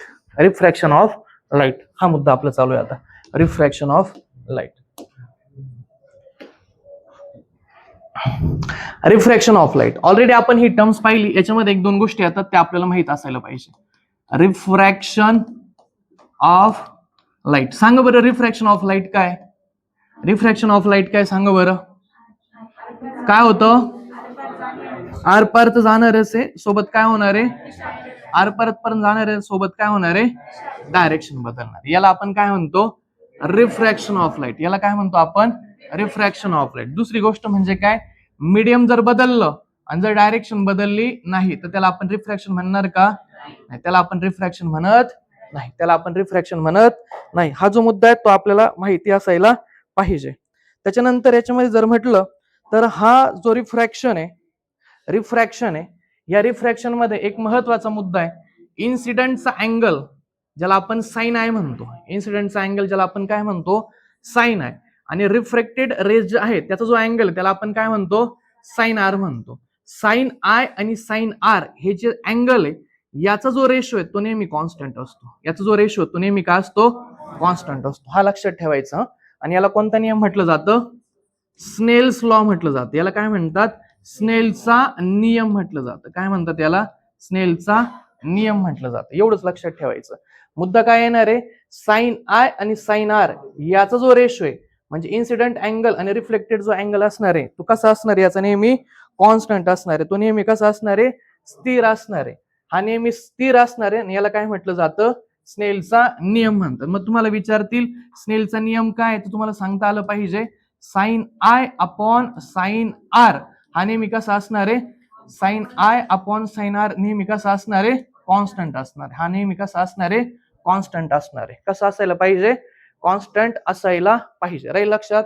याच्याबद्दल मला वाटतं हा जो मुद्दा आहे तोच आपल्यासाठी महत्वाचा आहे. आणि याच्यानंतर रिफ्रॅक्शन मध्ये एवढं दोन गोष्टी लक्षात ठेवल्या. मीडियम चेंज होतं, डायरेक्शन चेंज होती, त्याला रिफ्रॅक्शन म्हणतो आपण. आणि याच्यामध्ये sine I upon sine R याचा रेशो कसा असायला पाहिजे? कॉन्स्टंट असायला पाहिजे. आणि याला कोणाचा नियम म्हणायचं? स्नेलचा नियम म्हणायचं. कोणाचा नियम म्हणायचं याला? स्नेलचा नियम. याच्याबद्दल आहे ना अजून एक पुढची टर्म येते फक्त रिफ्रॅक्टिव्ह इंडेक्स. अजून एक पुढचा मुद्दा लक्षात ठेवायचा रिफ्रॅक्टिव्ह इंडेक्स. रिफ्रॅक्टिव्ह इंडेक्स हा मुद्दा लक्षात ठेवायचा. रिफ्रॅक्टिव्ह इंडेक्सचा जो फॉर्म्युला आहे या फॉर्म्युल्यावरती एक प्रश्न आलाय. रिफ्रॅक्टिव्ह इंडेक्स वरती एक प्रश्न नेहमी येतो. एक प्रश्न नेहमी येतो. रिफ्रॅक्टिव्ह इंडेक्स वरती एक प्रश्न येतो. रिफ्रॅक्टिव्ह इंडेक्स कसा काढतात? पहिल्या माध्यमातील प्रकाशाचा वेग. लक्षात ठेवायचा. रिफ्रॅक्टिव्ह इंडेक्स कसा काढतात? पहिल्या माध्यमातील प्रकाशाचा वेग. पहिल्या माध्यमातील प्रकाशाचा वेग डिवायडेड बाय काय यायला पाहिजे? खाली काय यायला पाहिजे? दुसऱ्या माध्यमातील प्रकाशाचा वेग. दुसऱ्या माध्यमातील प्रकाशाचा वेग. हा जो फॉर्म्युला आहे तो लक्षात ठेवायचा आणि याच्यावरती प्रश्न विचारला जातो. रिफ्रॅक्टिव्ह इंडेक्स आपल्याला विचारतात. रिफ्रॅक्टिव्ह इंडेक्स कसा काढायचा? पहिल्या माध्यमातील प्रकाशाचा वेग डिवायडेड बाय काय यायला पाहिजे? दुसऱ्या माध्यमातील प्रकाशाचा वेग. मग आता रिफ्रॅक्शन बद्दल आपण फक्त दोन मुद्दे लक्षात ठेवले. रिफ्रॅक्शन मध्ये फक्त दोन मुद्दे लक्षात ठेवले. आरपार जायला पाहिजे, डायरेक्शन बदलायला पाहिजे. दुसरी गोष्ट काय विचारतील? या रिफ्रॅक्शन मध्ये होत असताना आरपार जात असताना साइन आय आणि साइन आर, साइन आय आणि साइन आर नेहमी कसा राहतो? नेहमी कसा राहतो? कॉन्स्टंट. आणि याला कोणाचा नियम म्हणतात? स्नेलचा नियम म्हणतात. कोणाचा नियम म्हणतात? याच्या आतमध्ये जायची गरज नाही. याच्या आतमध्ये जायची गरज नाही. हे कसं कॉन्स्टंट राहतं वगैरे वगैरे. मग ते साइन आय 30 घेतला, मग तो 16, मग त्याच्या त्या व्हॅल्यू टाकून मग तो नेहमी रेशो कॉन्स्टंट येत चालतो. त्याच्या इन डिटेल जाण्याची गरज नाही. पण मी इन डिटेल सांगत नाही. रिफ्रॅक्शन कळलं पाहिजे. साइन आय बरोबर sine divided by sine R नेहमी कॉन्स्टंट राहतो. याला स्नेलचा नियम म्हणतात. आपल्या यासाठी एवढंच महत्वाचं आहे. आणि दुसरी गोष्ट काय? रिफ्रॅक्टिव्ह इंडेक्स कसा काढतात? कसा काढतात? पहिल्या माध्यमातील प्रकाशाचा वेग भागिले दुसऱ्या माध्यमातील प्रकाशाचा वेग. हा रिफ्रॅक्टिव्ह इंडेक्स काढण्याचा फॉर्म्युला. स्नेलचा नियम लक्षात ठेवायचा. रिफ्रॅक्टिव्ह इंडेक्स कसा काढतात त्याचा फॉर्म्युला लक्षात ठेवायचा. जसं आपण मिररचा फॉर्म्युला काय लक्षात ठेवलं होतं? काय लक्षात ठेवलं? 1/f equals to 1/u plus 1/v हे लक्षात ठेवलं. तसं आपण याच्यामध्ये रिफ्रॅक्टिव्ह इंडेक्सचा फॉर्म्युला कसं लक्षात ठेवणार? पहिल्या माध्यमातील प्रकाशाचा वेग भागिले दुसऱ्या माध्यमातील प्रकाशाचा वेग. एवढंच लक्षात ठेवायचं. याच्यापेक्षा लक्षात ठेवण्याची गरज नाही. मग आपण रिफ्रॅक्शनचे काल नियम पाहिले होते. जर एअर मधनं जर डेन्स मीडियम कडे जात असेल तर जे रिफ्लेक्टेड रेज ते नॉर्मलच्या जवळ जातात. डेन्स कडून जर एअर कडे जात असेल तर ते नॉर्मल पासून जास्त अंतरावरती जातात. आणि जर ते सरळ जात असतील तर त्याला आपण रिफ्रॅक्शन म्हणतो का? नाही म्हणत. त्याला आपण रिफ्रॅक्शन म्हणू शकत नाही. लक्षात आलं? आता रिफ्रॅक्शनचे काही एक्झाम्पल्स आहेत. ते एक्झाम्पल आपल्याला लक्षात ठेवायचे आहे. रिफ्रॅक्शनला मराठीमध्ये अपवर्तन म्हणतात ना. रिफ्रॅक्शनचे एक्झाम्पल आपल्याला लक्षात ठेवायचे. कसले एक्झाम्पल लक्षात ठेवायचे? रिफ्रॅक्शनचे एक्झाम्पल. रिफ्रॅक्शनचे एक्झाम्पल. रिफ्रॅक्शनचे एक्झाम्पल. सगळ्यात महत्वाचं म्हणजे याचं जर एक्झाम्पल मध्ये जर आपण म्हटलं तर कधी कधी असं होतं बघा, आपण जर स्विमिंग पूलमध्ये जर गेलो तर स्विमिंग पूलमध्ये काय होतं? जो वास्तविक तळ असतोय, जो वास्तविक जितकी त्याची खोली असते, जर त्याच्यातून जर प्रकाश जर पडत असेल तर ती जी खोली आहे ती त्याच्यापेक्षा कशी दिसायला लागते? कमी दिसायला लागते. उथळ दिसायला लागतो. काय दिसायला लागतो? उथळ दिसायला लागतो. म्हणजे जर आपण स्विमिंग पूलमध्ये जर गेलो, स्विमिंग पूलमध्ये तर स्विमिंग पूलमध्ये काय होतं? वास्तविक त्याची जी खोली आहे ती जितकी खोली आहे त्याच्यापेक्षा आपल्याला वरती आलेली दिसायला लागते. काय होतं? ती खोली आपल्याला वरती आलेली दिसायला लागते. हे कशाचं एक्झाम्पल आहे? रिफ्रॅक्शन. याच्यामध्ये काय होतं? रिफ्रॅक्शन होतं. याच्यामध्ये काय होतं? रिफ्रॅक्शन होतं. दुसरी महत्वाची गोष्ट, सूर्य ज्यावेळेस सकाळी उगवतो त्यावेळेस तो आपल्याला थोडासा मोठा दिसायला लागतो. सूर्य ज्यावेळेस सकाळी उगवतो त्यावेळेस आपल्याला तो मोठा दिसायला लागतो. तो मोठा दिसण्याचं कारण सुद्धा काय? रिफ्रॅक्शन आहे. आणि याच्यावरती आणखी एक महत्वाचा प्रश्न येतो, तो म्हणजे असा की सकाळी सूर्य वास्तविक उगवण्याच्या 2 मिनिटं अगोदर आपल्याला दिसायला लागतो आणि संध्याकाळी मावळण्याच्या 2 मिनिटं आपल्याला उशिरापर्यंत तो दिसायला लागतो. म्हणजे एकंदरीत जो दिवसाचा कालावधी आहे तो 4 मिनिटांनी वाढतो. आणि कशामुळे वाढायला लागतं? रिफ्रॅक्शनमुळे. मग पहिलं एक्झाम्पल काय म्हटलं? का जी स्विमिंग पूलची पातळी असेल त्याच्यापेक्षा ती कमी अंतरावरती दिसायला लागते. दुसरी गोष्ट म्हणजे जर मासा जर पाण्यामध्ये असेल जर तिथं रिफ्रॅक्शन होत असेल तर तो आपल्याला कमी उंचीवरती दिसायला लागतो. आहे जितक्या तो खाली आहे त्याच्यापेक्षा आपल्याला वरती तो दिसायला लागतो. तिसरी महत्वाची गोष्ट म्हणजे सूर्य जितका मोठा आहे त्याच्यापेक्षा आपल्याला जास्त मोठा सकाळी दिसायला लागतो. कोणामुळे दिसायला लागतो? ते रिफ्रॅक्शनमुळे दिसायला लागतो. चौथी गोष्ट म्हणजे दिवसाचा जो कालावधी आहे हा 4 मिनिटांनी वाढतो. आणि हा एक प्रेडिक्शनचा प्रश्न जो येऊ शकतो. दिवसाचा जो कालावधी आहे हा ऑलमोस्ट 4 मिनिटांनी वाढायला लागतो. 4 मिनिटांनी का बरं वाढायला लागतो? सकाळी उगवताना तो 2 मिनिटं अगोदर येतो, संध्याकाळी मावळताना तो 2 मिनिटं उशिरा मावळतो. हे सुद्धा एक्झाम्पल कशाचं आपल्याला पाहायला मिळतं? रिफ्रॅक्शनचं. कशाचं पाहायला मिळतं आपल्याला? रिफ्रॅक्शनचं. तिसरी गोष्ट, जर आपण पेल्यामध्ये जर नाणं टाकलं तर ते नाणं आहे त्याच्यापेक्षा थोडंसं मोठं दिसायला लागतं आणि थोडंसं ते वरती दिसायला लागतं. कशाचं एक्झाम्पल? हे रिफ्रॅक्शनचं. दुसरी महत्वाची गोष्ट, ज्यावेळेस आपण पेन जर पाण्यामध्ये टाकलं तर थोडासा ब्रेक झालेला दिसतो आपल्याला. थोडासा काय दिसतो आपल्याला? तो ब्रेक झालेला दिसतो. हे सुद्धा कशाचं एक्झाम्पल आपल्याला पाहायला मिळतं? रिफ्रॅक्शनचं. परत एकदा, रिफ्रॅक्शनचे एक्झाम्पल म्हणजे काय?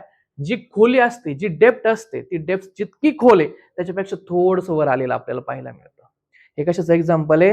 रिफ्रॅक्शनचं. पाण्यात जर आपण नाणं टाकलं ते थोडंसं मोठं दिसायला लागतं आणि थोडंसं वरती आलेलं आपल्याला दिसतं. हे कशाचं एक्झाम्पल आहे? रिफ्रॅक्शनचं. जर आपण त्या पाण्यामध्ये अशी पेन टाकला तर तो पेन आपल्याला थोडासा वाकलेला आणि थोडासा मोठा दिसायला लागतो. हे कशाचं एक्झाम्पल आहे? रिफ्रॅक्शनचं एक्झाम्पल आहे. सूर्य मोठा दिसायला लागतो, असला आहे त्याच्यापेक्षा आपल्याला थोडासा मोठा दिसायला लागतो. कुणामुळे दिसायला लागतो?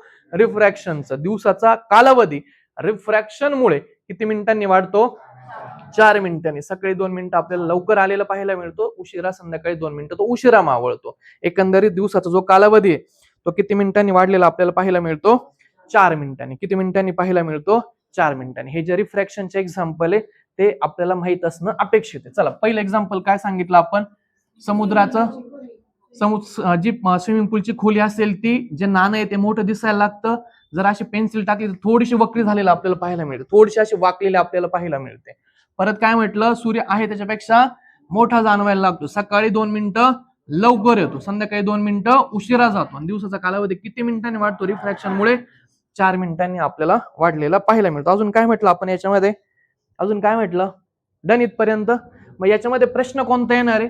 प्रश्न हा येणार आहे 4 मिनिटांचा. प्रश्न येणार आहे नाणं आहे त्याच्या डेप्थ पेक्षा वरती दिसतं, पेन्सिल जर टाकली थोडीशी वाकलेली दिसते. हे सगळे एक्झाम्पल कुणाचे असतील?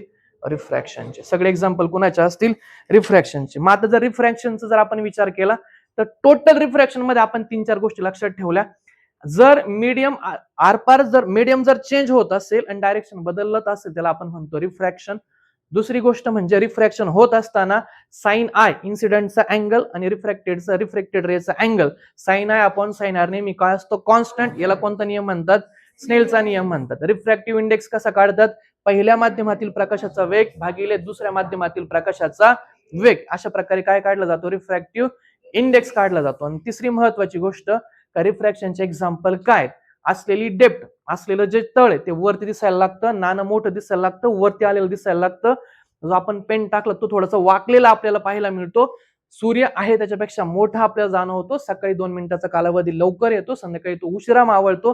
दिवसाचा कालावधी एकंदरीत 4 मिनिटांचा वाढवतो. तारे लुकलुकताना दिसतात. हे सुद्धा कशाचं एक्झाम्पल आहे? रिफ्रॅक्शनचं. तारे कसे दिसतात आपल्याला?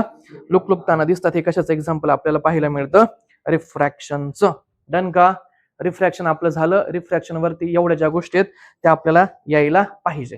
त्याच्यानंतर आपण partial internal reflection, total internal reflection पाहिलं का? पार्शियल इंटरनल रिफ्लेक्शन पाहिलं, टोटल इंटरनल रिफ्लेक्शन पाहिलं. पार्शियल म्हणजे काय? मिडियम मधून आरपार जातात पण काही कसे येतात? मागे पण येतात. याला काय म्हणतो आपण? Partial internal reflection. Total internal reflection म्हणजे काय, आरपार नाही जाते, त्या प्लेनला असं पॅरेलल जातो आणि नॉर्मल सोबत इन्सिडेंट रेसने जो अँगल क्रिएट केलेला असतो त्याला काय म्हणतो आपण, critical angle. That's it. Critical angle कळला. पार्शियल कळलं. काही आरपार जातात पण काही मागे येतात, काही मागे येतात. म्हणजे समजा एखादं मीडियम चेंज होतंय, डेन्स कडनं एअर कडे जाणार आहे समजा, तर ते जात असताना आरपार तर जाणारच पण काही काय होणार आहेत, मागे येणार आहेत. याला काय म्हणतो आपण, पार्शियल. टोटल म्हणजे काय, पुढच्या मीडियम मध्ये काहीच नाही जाणार आहे, ती जी प्लेन आहे त्या प्लेनला कशी जातील, पॅरेलल जातील. आणि ती नॉर्मल जर काढली तर त्या इन्सिडेंट रेजने नॉर्मल सोबत जो केलेला अँगल असणार त्या अँगलला काय म्हणतो आपण, क्रिटिकल अँगल. जमलं इथपर्यंत, जमलं इथपर्यंत. परत एकदा मी इथं सांगतो आणि याच्यावरती एक प्रश्न येणार आहे. पार्शियल वरती नाही येत, पार्शियल इंटर वरती नाही येत, पण टोटल इंटरनल रिफ्लेक्शन वरती प्रश्न येतो. नीट समजून घ्या. याच्यावरती प्रश्न कुठे येणार मी तुम्हाला सांगतो. इथे तुम्हाला काही एक्झाम्पल्स देतील आणि म्हणतील टोटल इंटरनल रिफ्लेक्शन कशामध्ये घडतं ते सांगा. मग तुम्हाला एक्झाम्पल पार्ट पाहिजे, पण हे समजण्यासाठी परत सांगतो, काही आरपार गेले, काही मागे आले. हे काय झालं, पार्शियल.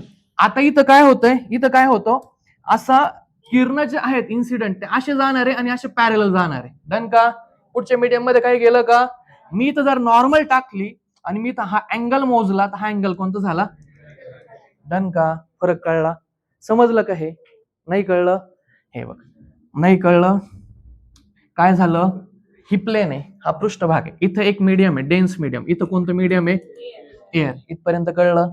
इन्सिडेंट रेज असे आले, आरपार जायला पाहिजे होते ना, आरपार गेले का, आरपार न जाता ते असे पॅरेलल गेले. कळलं. दुसऱ्या मीडियम मध्ये गेले ते. मग इथं आपण एक नॉर्मल काढतो ना, नॉर्मल, आपण हे नॉर्मल सगळ्यांना माहिती आहे आपल्याला. आणि मग इथं इन्सिडेंट रेज सोबत जर तो अँगल मोजला तर या अँगलला काय म्हणायचं, जमलं, जमलं. आणि पार्शियल मध्ये काय होतं, काही दुसऱ्या मीडियम मध्ये जातात आणि काही रेस परत बॅकला येतात. याला म्हणायचं पार्शियल इंटरनल रिफ्लेक्शन, याला म्हणायचं टोटल इंटरनल रिफ्लेक्शन. आता तुम्हाला क्रिटिकल अँगल म्हणजे काय हे विचारतील, मग तुम्हाला फक्त कळलं पाहिजे इन्सिडेंट रेस दुसऱ्या मीडियम मध्ये जात नाही, ते असे पॅरेलल जातात. नॉर्मल सोबत इन्सिडेंटने जो अँगल केला असतो त्याला म्हणतात क्रिटिकल अँगल. That's it. आता सगळ्यात महत्वाचा प्रश्न, ते तुम्हाला विचारतात टोटल इंटरनल रिफ्लेक्शनचे एक्झाम्पल सांगा. आणि हे माझं पाठ पाहिजे. काय विचारतात ते, काय विचारतात ते, टोटल इंटरनल रिफ्लेक्शनचे एक्झाम्पल सांगा. आणि ते एक्झाम्पल आपल्याला माहिती असायला पाहिजे. आता सांगू टोटल इंटरनल रिफ्लेक्शनचे. आता मी एक्झाम्पल सांगतो, ते एक्झाम्पल एकदम छानपणे पाठ करायचे. आणि इथं प्रेडिक्शनचा प्रश्न आहे, हा प्रश्न येणार म्हणजे येणार. मी आता सांगतो, हा प्रश्न येणार. कारण काय की बऱ्याच वेळा याच्यावरती फोकस करतो आणि इतका सुंदर प्रश्न प्रेम होतं की टोटल इंटरनल रिफ्लेक्शन कशात होतं ओळखा. आणि तो टाइम इतका कमी असतो की त्याच्यामध्ये आपला प्रश्न चुकतो. पहिलं एक्झाम्पल लक्षात ठेवायचं, हिरा. हिऱ्याला काय म्हणतो आपण, डायमंड. आणि सोबत याचा भाऊ लक्षात ठेवायचं, प्रिझम. प्रिझम दोन लक्षात ठेवले. हिऱ्यामध्ये होतं, प्रिझम मध्ये होतं.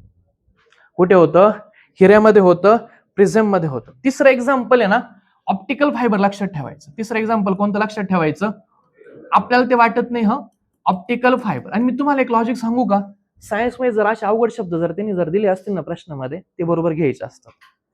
कारण आपल्याला जे माहितीच नाही तो शब्द त्यांनी आणलाय प्रश्नामध्ये, म्हणजे तो प्रश्न काहीतरी बरोबर. आपल्याला हे माहिती आहे ना, हे वाचतो, ऑप्टिकल फायबर शब्द नाही वाचत ना, मग तो अशा वेळेस घेऊन चालायचा असतो, माहित नसेल तर. ऑप्टिकल फायबर झालं.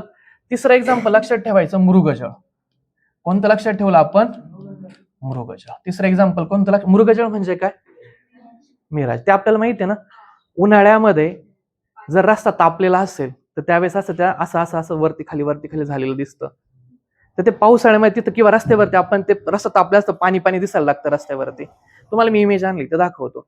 रस्ता उन्हाळ्यामध्ये प्रचंड काय होतं, रस्त्याच्या शेजारची हवा जास्त तापलेली असते, त्याच्यावरची हवा थोडीशी कमी तापलेली असते. मग मीडियम चेंज झालं ना, मीडियम चेंज झालं म्हणजे मीडियम चेंज होण्यापेक्षा डेन्स कडनं ते कुठं जाते, थोड्याशा हलक्या याच्यामध्ये जातं. आणि हलक्या याच्यामध्ये जो लाईट जात असताना तो रिफ्रॅक्शन होत राहतं. काय होत राहतं, रिफ्रॅक्शन.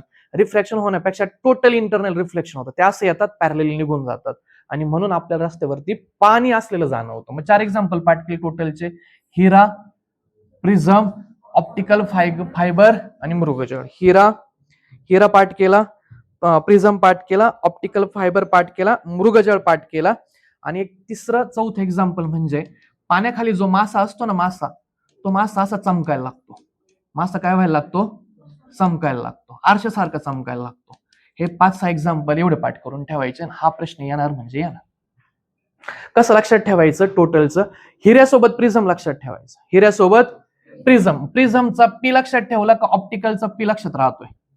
हिरा, प्रिझम, ऑप्टिकल फायबर हे झाले की मग आपलं मृगजळ आणि मासा. मृगजळाचा म, माशाचा म. डन. हिरा, प्रिझम, प्रिझमचा पी, ऑप्टिकलचा पी.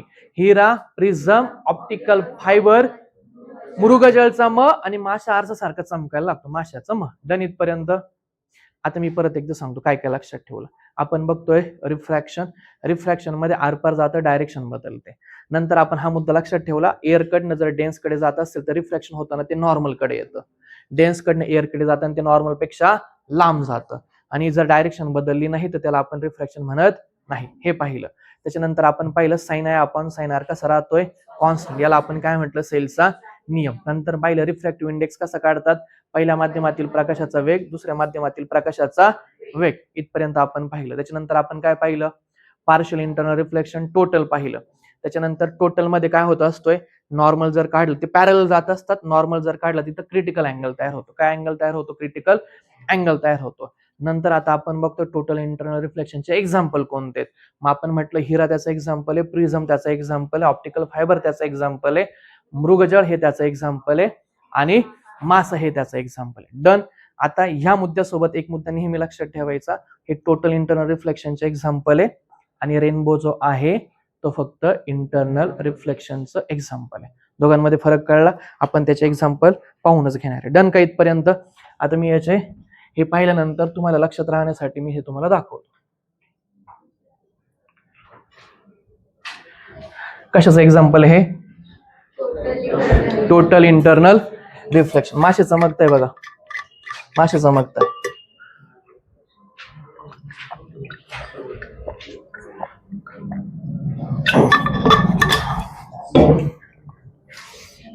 मासे चमकताय ना? कशाचं एक्झाम्पल आहे? Total internal reflection. Total internal reflection काय रे? डायमंड. कशाचं एक्झाम्पल आहे? काय हे? Total internal reflection. डायमंड सोबत काय लक्षात ठेवायचं परत? प्रिझम बरोबर काय लक्षात ठेवतो? Optical fibre. काय लक्षात ठेवतो आपण? Optical fibre. हे बघ, ऑप्टिकल फायबर. ऑप्टिकल फायबर कशाचं एक्झाम्पल आहे? दुसऱ्या मीडियम मध्ये नाही जात आहे, परत पहिल्या मीडियम मध्ये येत आहे, परत दुसऱ्यात नाही जाते, पहिल्यातच हे होत राहते. याला काय म्हणतो आपण? Optical fibre. कशाचं एक्झाम्पल आहे? Total internal reflection. Total internal reflection. इथं काय हो? इथं काय? इथं काय? फक्त इंटरनल रिफ्लेक्शन. इथे काय? फक्त इंटरनल रिफ्लेक्शन. डन का? हे कशाचं एक्झाम्पल आहे? हे कशाचं एक्झाम्पल आहे? Total internal reflection. आता एकदा फायनल एक्झाम्पल सांगा टोटल इंटरनल रिफ्लेक्शनचे. काय काय आपण पाहिले? प्रिझम लक्षात ठेवला, डायमंड लक्षात ठेवला, ऑप्टिकल फायबर लक्षात ठेवला, मृगजळ लक्षात ठेवला, मृगजळ लक्षात ठेवला, आणि मासा आरशासारखा चमकायला लागतो. हे कशाचे एक्झाम्पल झाले? Total internal reflection. Total internal reflection. जाऊ पुढे. परत आपण आता पुढे जाऊ. आता हे झालं. आता आपण या सेक्शनच्या शेवटाकडे शिफ्ट होतोय. आता आपल्याला पाहायचं लेन्स. काय पाहिजे आपल्याला? लेन्स. तुम्हाला हे ऑलरेडी आपण मागच्या वेळेस घेतलं होतं, परत एकदा घेऊया. लेन्सचे किती प्रकार असतात? 2. पहिला लेन्सचा प्रकार कोणता असतो? कॉन्व्हेक्स. आणि दुसरा कोणता म्हणणार आपण? कॉन्केव्ह. कॉन्केव्ह म्हणजे कसं हो? याला काय म्हणणार आपण? कॉन्केव्ह म्हणणार. आणि जर दोन्ही बाजू अशा बाहेर फुगीर असतील त्याला काय म्हणणार आपण? कॉन्व्हेक्स. कॉन्केव्ह मिरर आणि कॉन्व्हेक्स. कॉन्केव्ह मिरर आणि कॉन्व्हेक्स. चला पटकन बोला. आता हे पटापट घेऊ आपण. हे आपल्याला ठाऊक आहे कॉन्केव्ह आणि कॉन्व्हेक्स. जर मी असे याच्यावरती इन्सिडेंट रेस जर टाकले, काय होतो? हे ज्यावेळेस याचं रिफ्रॅक्शन होणार आहे, ज्यावेळेस हे आरपार जाणार आहे, त्यावेळेस त्याची काय होणार आहे हो? कन्व्हर्जन होणार आहे. काय होणार आहे? कन्व्हर्जन होणार आहे. जमलं का? काय होणार आहे? म्हणजे कॉन्व्हेक्स लेन्स मध्ये काय होतं? कन्व्हर्जन.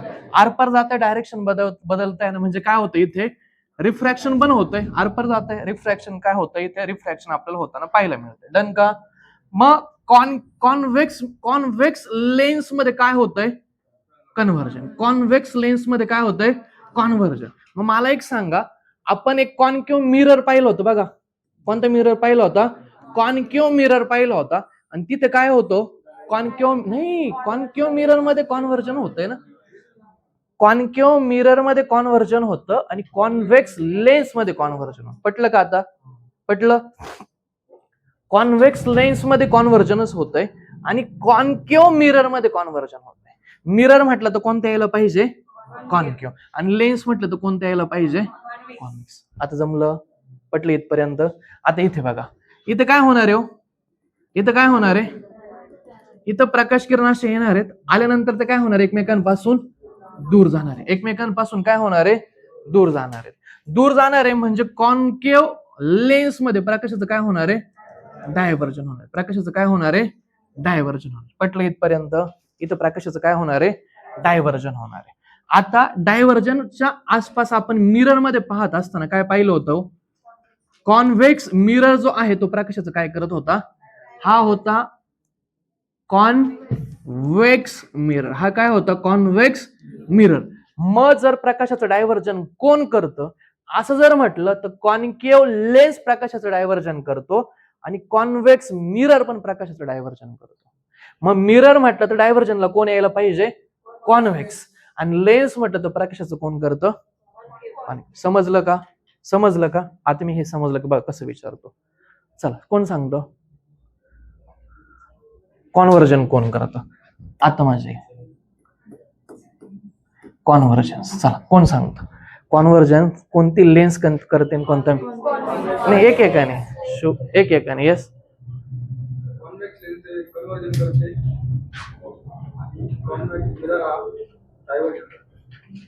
मला फक्त सांगायचं की कॉन्व्हर्जन कोणता मिरर करतो आणि कोणती लेन्स करते?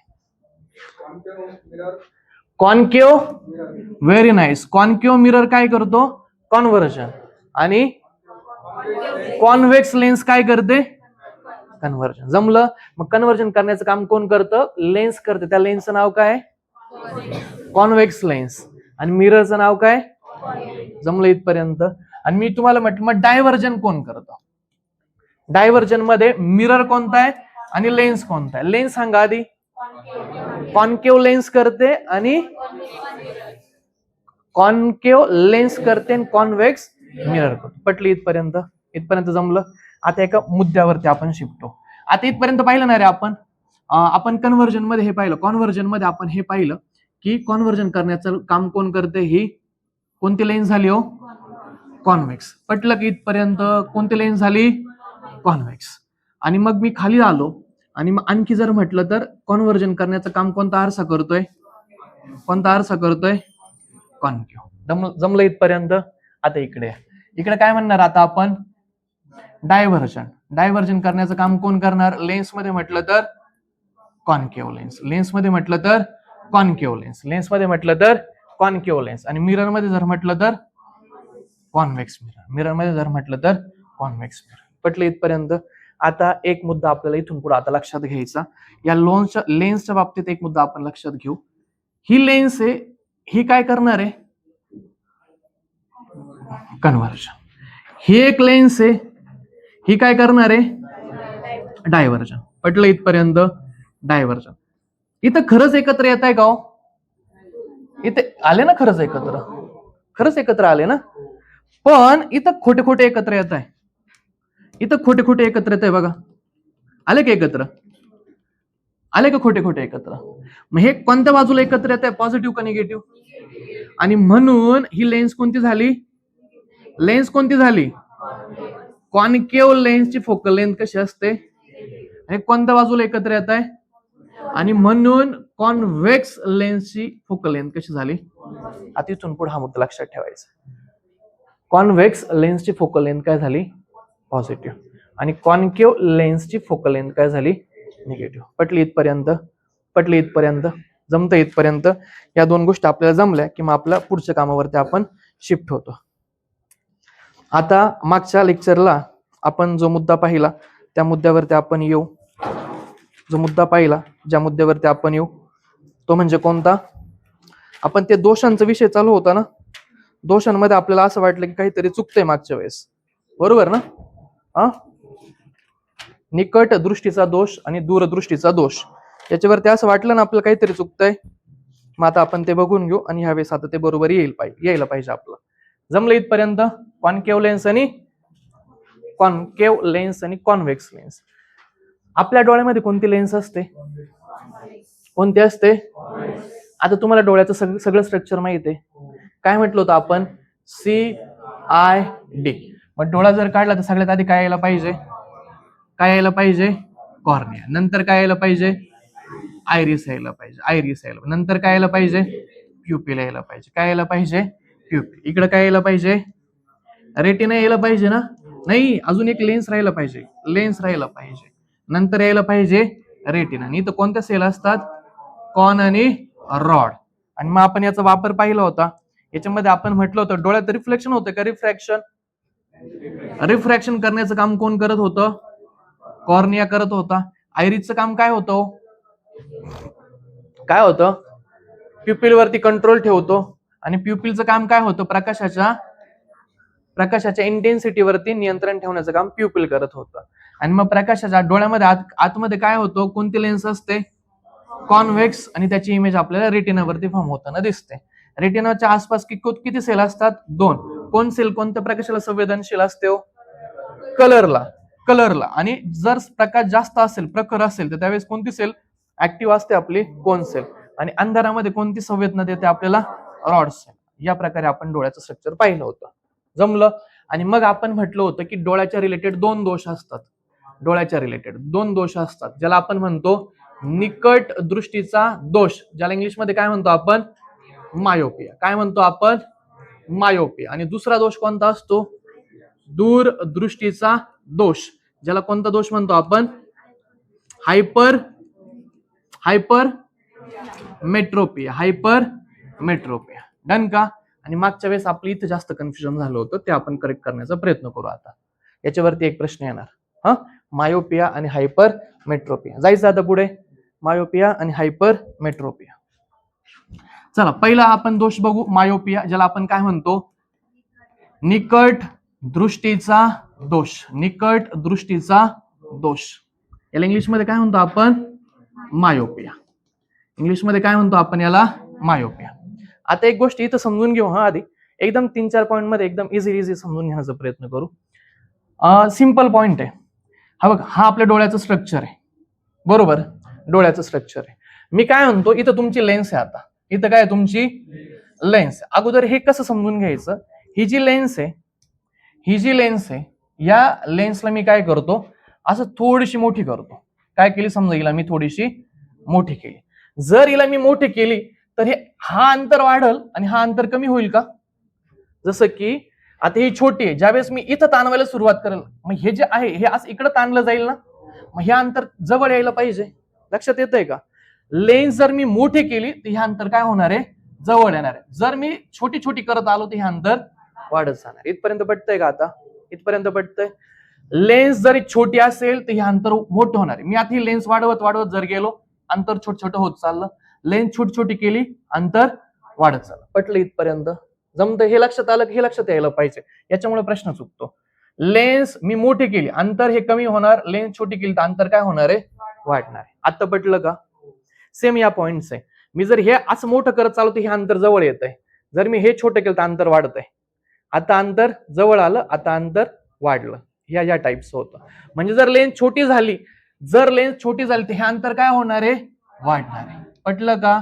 आणि जर लेन्स अशी लांब झाली तर हे अंतर काय होणार आहे? कमी होणार. जमते इथपर्यंत? या टाइप्स. आता ही लेन्स छोटी, अंतर काय झालं? वाढलं. आता मी लेन्स मोठी केली, अंतर काय झालं? कमी झालं. जमलंय? हे झालं ऍड्रेस. आता हा पॉइंट ऍड्रेस झाल्यानंतर मी तुम्हाला म्हटलं लेन्स छोटी, अंतर काय असणार आहे? जास्त असणार आहे. मी म्हटलं लेन्स मोठी केली, अंतर काय होणार आहे? कमी होणार आहे. पहिला पॉइंट. दुसरा पॉइंट, हे शिकत असताना हा मुद्दा कळला पाहिजे. हा कोणता लेन्स आहे? कॉन्व्हेक्स. याची फोकल लेंथ कशी आहे? आता सांगितलं ना याची फोकल लेंथ कशी आहे. कशी याची असं इकडे एकत्र येतं ना, फोकल लेंथ कशी आहे? दुसरा मुद्दा, हा कोणता लेन्स आहे? कोणता लेन्स आहे? याची ज्यावेळेस याची जर फोकल लेंथ विचारली, हे असे लांब जातात आणि इकडे एकत्र येतात ना, मग याची फोकल लेंथ कशी आहे? म्हटलं फोकल लेंथ आपल्याला पाठ पाहिजे. कॉन्केव्हची कशी आहे आणि कॉन्व्हेक्सची कशी आहे हे मागे लक्षात येते. 2 पॉइंट ऍड्रेस झालं. जर लेंथ छोटी केली असणारे छोटी असेल, अंतर काय झालं? जर लेन्स अशी लांब केली तर अंतर काय झालं? कमी केलं. आता एक गंमत आहे. आता मी ही लेन्स आहे, हिच्यावर मी जर दाब दिलं, ही छोटी केली, तर असं अंतर वाढून जाईल ना, बरोबर ना? जर ही लेन्स मी अशी लांब केली तर ती अशी चपटी होणार आहे, आणि जर मी आला इथं छोटी केली तर ही लेन्स अशी फुगीर होणार आहे. पटलं का? 3-4 मुद्दे लक्षात आले. जर ही लेन्स लांब असेल तर ती अशी यायला पाहिजे, आणि जर मी हिला छोटी करण्याचा प्रयत्न केला तर ती अशी फुगीर व्हायला पाहिजे. डन इथपर्यंत हा दुसरा मुद्दा. जर लेन्स अशी लांब असेल तर हे अंतर काय होणार आहे? कमी होणार आहे, आणि जर लेन्स अशी छोटी केली तर हे अंतर काय होणार आहे? जास्त होणार आहे. 2 गोष्टी. याची फोकल लेंथ कशी आहे? याची फोकल लेंथ कशी आहे? याची पण कशी असणार आहे? पॉझिटिव्हच आहे. पण जर याचा विचार केला तर याची फोकल लेंथ कशी आहे?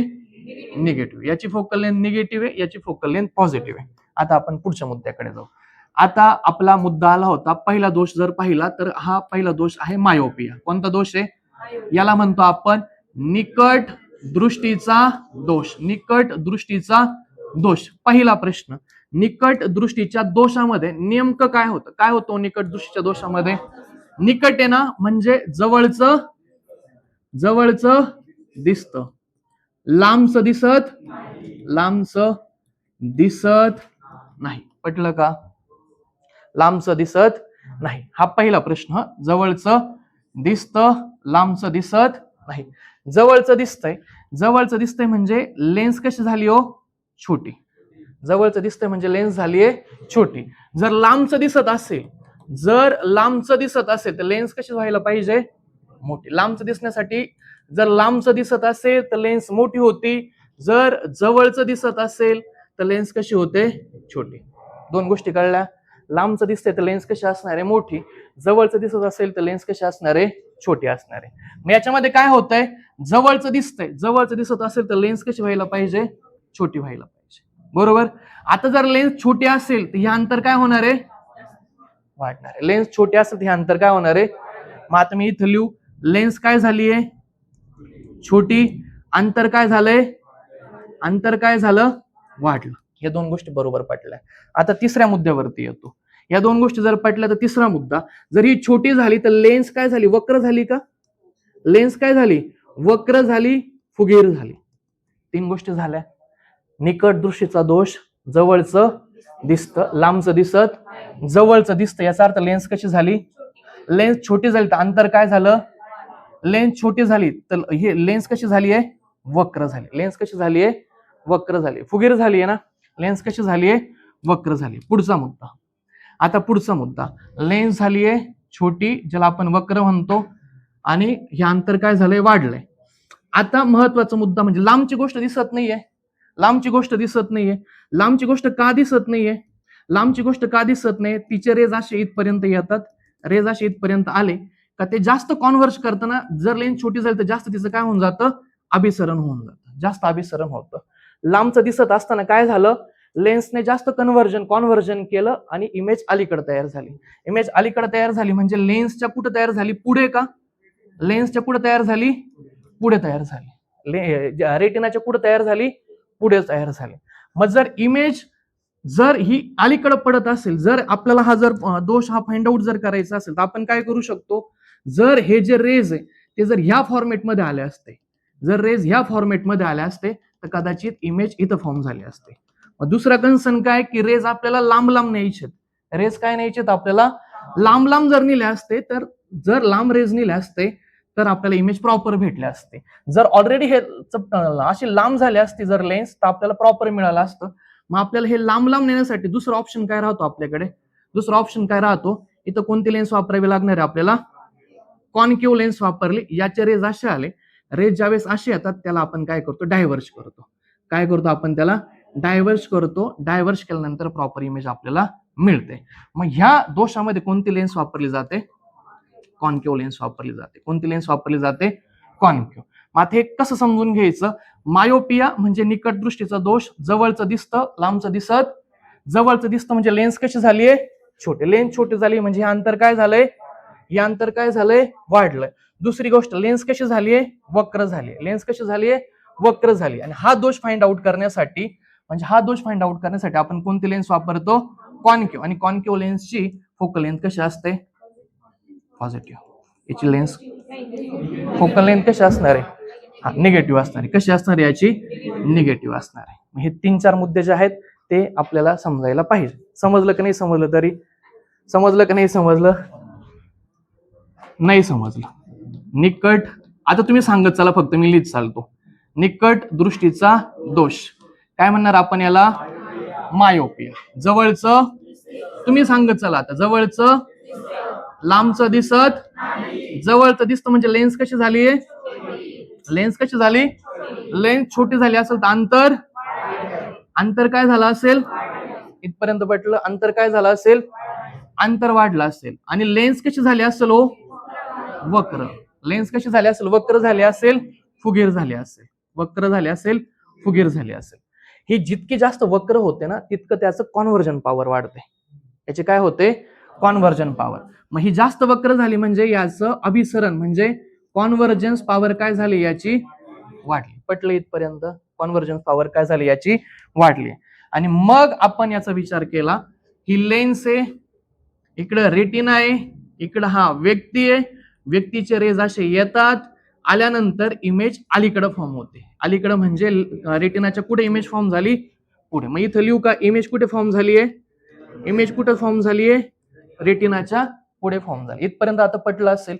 आपल्याला काय करावं लागणार? हा दोष फाइंड आउट करा, हा दोष करेक्ट करायला काय करावं लागणार आहे?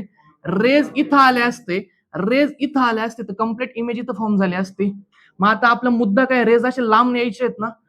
रेज लांब नेण्यासाठी म्हणजे दूर नेण्यासाठी आपण कोणते लेन्स वापरतो? कॉन्केव्ह लेन्स वापरतो. मग इथून हे रेज असे आले, हे थोडेसे लांब गेले आणि लांब जाऊन ते असे इथपर्यंत पडले. मग लेन्स कोणती वापरली? आपली कॉन्केव्ह लेन्स वापरली. आणि कॉन्केव्ह लेन्सची फोकल लेंथ काय असते? निगेटिव्ह. मग तुम्हाला पहिला प्रश्न विचारते, निकट दृष्टीचा दोष म्हणजे काय? जवळचं दिसतं, लांबचं दिसत नाही. हा पहिला प्रश्न येईल. दुसरा प्रश्न, अंतर काय होतंय? अंतर काय होतं? मग लेन्स कशी होते? वक्र किंवा फुगीर. त्याची अभिसरण शक्ती काय होते? वाढते. आणि इमेज कुठे तयार होते? रेटिनाच्या पुढे. आणि दोष दूर करायला कोणती लेन्स वापरतात? कॉन्केव्ह. आणि ज्याची फोकल लेंथ. मग तुम्हाला विचारतील, ज्याला मायोपिया झालाय त्याला कोणता चष्मा वापरला जातो? निगेटिव्ह. निगेटिव्ह म्हणजे कॉन्केव्ह. निगेटिव्ह म्हणजे त्याची फोकल लेंथ कशी असते? निगेटिव्ह. म्हणजे कोणत्या लेन्स वापरली जाते? त्याला कॉन्केव्ह. जमलं आता इथपर्यंत? हे असंच लक्षात ठेवून. आता याच्यामध्ये काही मिस्टेक नाही झाली. लास्ट टाइम याच्यामध्ये मिस्टेक होत होती याच्यात. जमलं? हे कसं लक्षात राहील? जर लिंकने आपण लक्षात ठेवलं तरच लक्षात राहील. जमलं?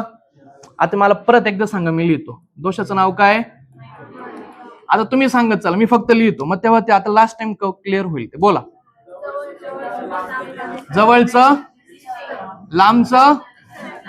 जवळचं दिसतं म्हणजे लेन्स कशी झालीये? छोटी. लेन्स छोटी झाली तर अंतर इथपर्यंत. लेन्स छोटी झाली म्हणजे कशी झालीये? फुगीर झालीये, वक्र झाली. डन इथपर्यंत? फुगीर झाली, वक्र झाली म्हणजे याची कोणती शक्ती वाढली? हो, कॉन्व्हर्जन म्हणजे अभिसरण शक्ती याची काय झालीये? जमलं इथपर्यंत? अभिसरण शक्ती याची काय झाली?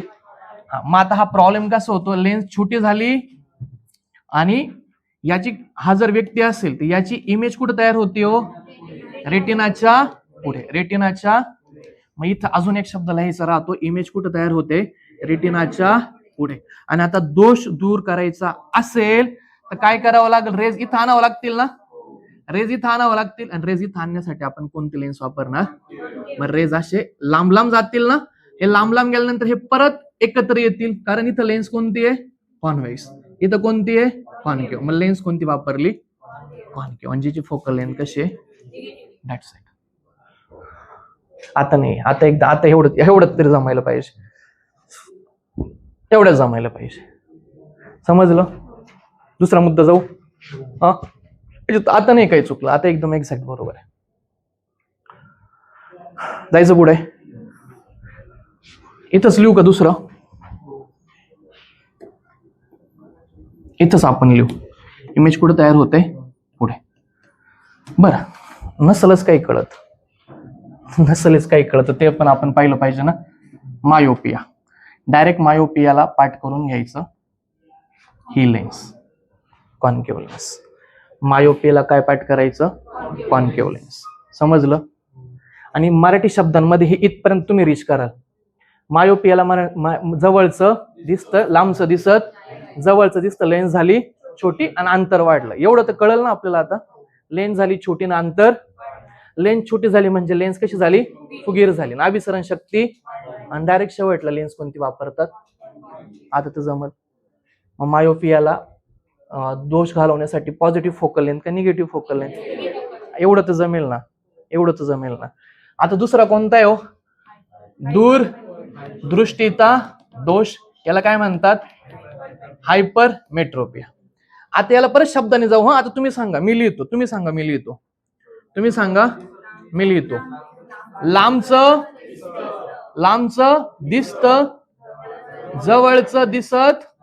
पटलं? लांबचं दिसतं म्हणजे लेन्स कशी झाली आहे? जवळचं दिसत असल्यावर लेन्स छोटी होते, लांबचं दिसत असल्यावर लेन्स कशी झाली? मोठी. लेन्स ज्यावेळेस मोठी होती त्यावेळेस हे अंतर, आता रिलेटेडली जमलं. हे जर असेल, हे जर मोठं केलं तर हे अंतर कमी होणार आहे. अंतर काय होणार आहे? कमी. इथपर्यंत पटलं? अंतर झालं कमी. आता लेन्स ज्यावेळेस लांब करतो त्यावेळेस ती चपटी होणार आहे. मग मी इथं लिहू का? लेन्स कशी झाली? चपटी, लांबट. पटलं का? इथपर्यंत पटलं? आता इथपर्यंत आपलं जमलं. मग आता पुढचा मुद्दा. ज्यावेळेस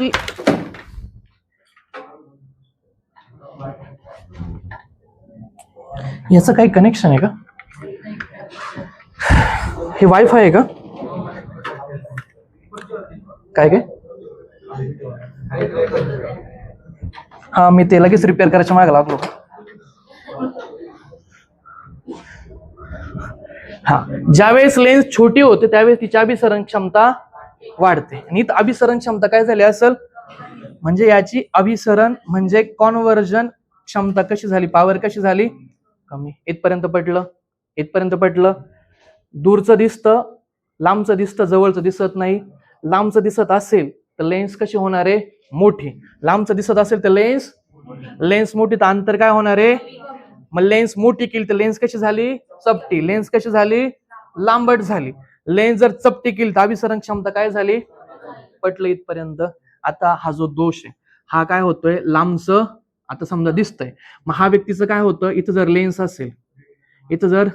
असेल तर काय होणार आहे? इथं जर लेन्स असेल, इथं ही जर लेन्स आहे तर या लेन्सला काय होणार आहे? अशी इमेज येणार आहे. इथं जर रेटिना असणार आहे तर ही इमेज जी येणार आहे ती रेटिनाच्या कुठं तयार होते?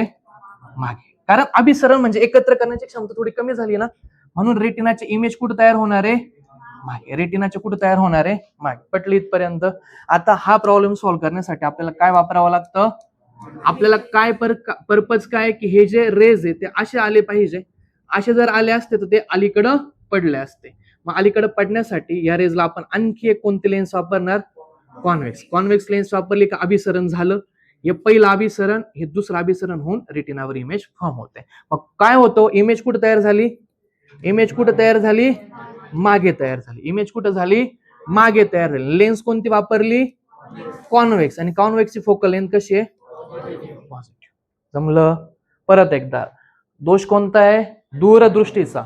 दूरदृष्टीचा म्हणजे लांबचं जवळचं दिसत, लांबचं दिसतं. कारण लेन्स कशी झाली आहे? चपटी झाली आहे. लेन्स चपटी झाली आहे, लांब झाली आहे. मग हे अंतर काय झालंय? अंतर कमी झालंय. अभिसरण क्षमता कशी झालीये? कॉन्व्हर्जन पॉवर कमी झालीये. तर इमेज जी आहे ती इमेज कुठे तयार होतीये?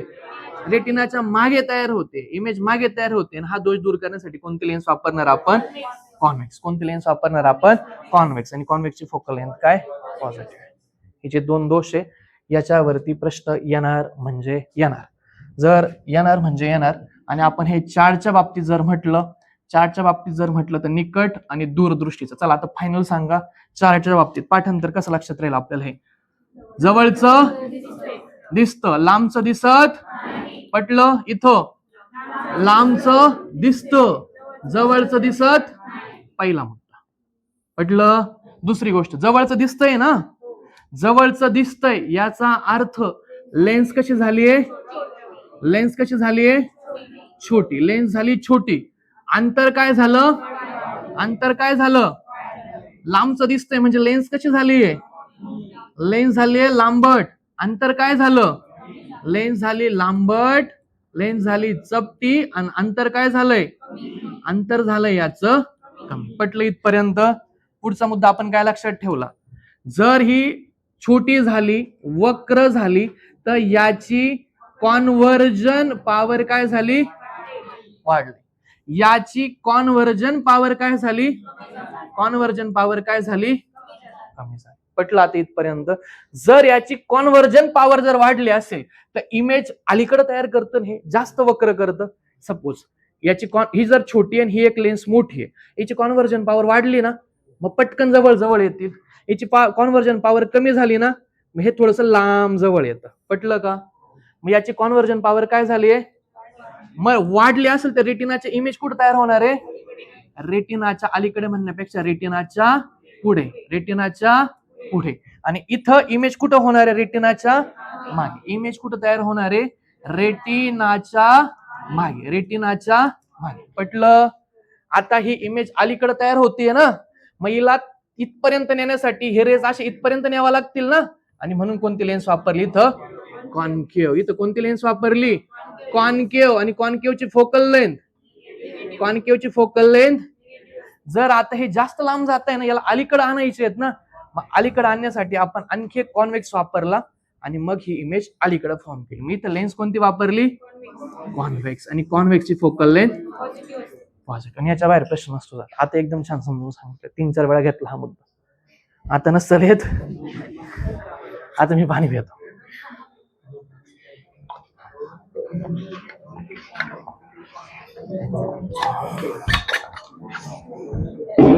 एवढं समजलं पाहिजे. याच्या प्रत्येक मुद्द्यावरती प्रश्न जाणार आहे आणि हे समजलंच पाहिजे.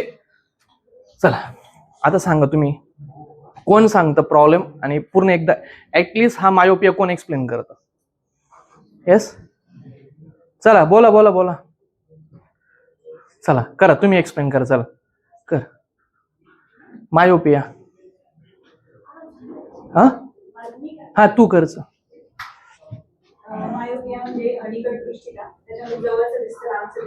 Very nice.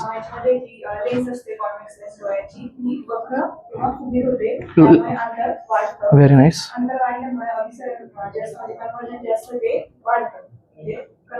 लेन्स छोटी झाल्यामुळं कॉन्व्हर्जन, लेन्स अंतर वाढलं, बरोबर आहे. व्हेरी नाईस, कन्व्हर्जन पण वाढलं, पुढे तयार झाली. Very nice.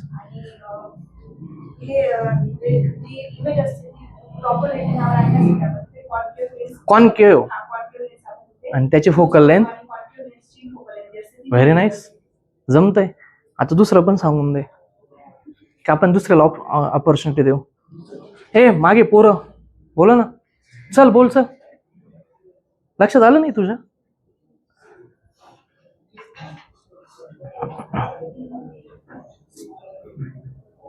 मागे तुम्ही तुम्ही तुम्ही बिनधास्त सांगायचं. नाही पटलं, नाही कळलं, सर माझ्या लक्षात आलं नाही, मग कळलं. चला बोला. चल सांग, चल दुसरा पण सांग. हायपरमेट्रोपिया. त्याच्यामध्ये लांबचं दिसतं, जवळचं दिसत नाही. जी डोळ्याची कॉन्व्हेक्स लेन्स असते ती इथे लांबट किंवा छोटी होते. Very nice. अंतर जास्त कमी होतं आणि अंतर कमी झाल्यामुळे अभिसरण असतं ते लांब वाढतं. अभिसरण क्षमता कमी होतं, इमेज रेटिनाच्या मागे तयार होत आहे. आणि हे कमी करण्यासाठी जर आपल्याला रेटिनावर इमेज पाहिजे असेल तर आपण ते कॉन्व्हेक्स लेन्स यूज करतो.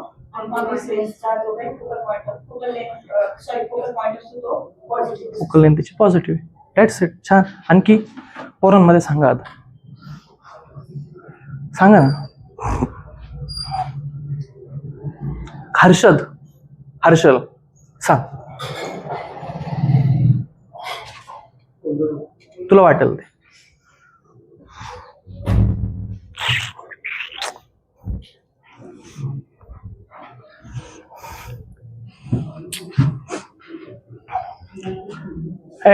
काय रे कार्यकर्ते का बरं थंड झालं?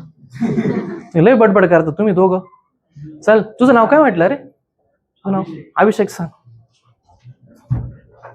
अभिषेक, बोल. मायोपियामध्ये जवळचं दिसतं, लांब दिसत नाही. त्याच्यामध्ये जी इमेज होती रेटिनाची ती अलीकडे पडते, कारण की लेन्स जी असते ती छोटी होऊन जाते आणि तिचा तो म्हणजे आकार वाढलेला असतो, अंतर वाढलेलं असतं आणि कन्वर्जन क्षमता ती वाढलेली असते. Very nice. रेटिनाच्या अलीकडे पडते, पुढे पडते. आणि ते दूर करण्यासाठी आपल्याला कॉन्केव्ह लेन्स ही वापर करावा लागतो. बरोबर. आणि तिची फोकल निगेटिव्ह असतो. अभिषेक बघ किती छान उत्तर देतो. पुढे तो तुला नादी लावतोय, पिंपळगावकर, त्याला सांगते येतं, तुझ्या फक्त गप्पा मारतो. पाहिजे का तुला? सांग आता तू हायपरमेट्रोपिया सांग. आता विडा उचलावाच लागेल एकतर. हा,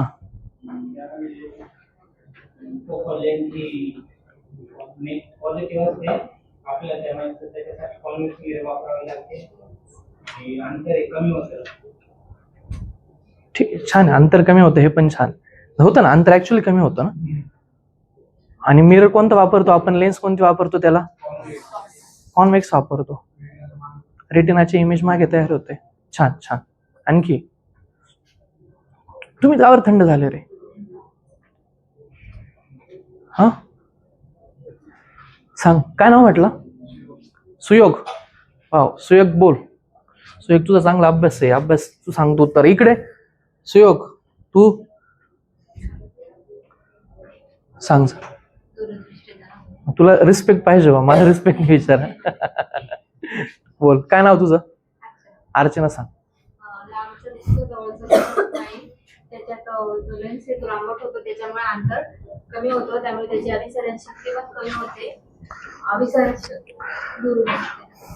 अभिसरण शक्ती कमी झाल्यामुळे जी इमेज रेटिनावर तयार व्हायला पाहिजे ती रेटिनाच्या मागे तयार होते. ते कमी करण्यासाठी कॉन्व्हेक्स लेन्स यूज करतात. ते कॉन्व्हेक्स लेन्सची फोकल लेंथ पॉझिटिव्ह असते. Very nice. तुझा छान अभ्यास. तुझं काय नाव आहे? अंकिता. बोल. निकट दृष्टीचा. तू तिला सांगत होती ना चुकचं आहे तुझं काहीतरी, आता तू सांग. वेळ घे तू. चला इकडे मागे, मॅडम बोला. चला, तुम्ही तुम्ही तुम्ही तुम्ही काय नाव आहे तुमचं? धनश्री मॅडम बोला. तुम्हाला वाटेल तो दूरदृष्टीचा सांगा. चला. लांबचं दिसतं, जवळचं दिसत नाही.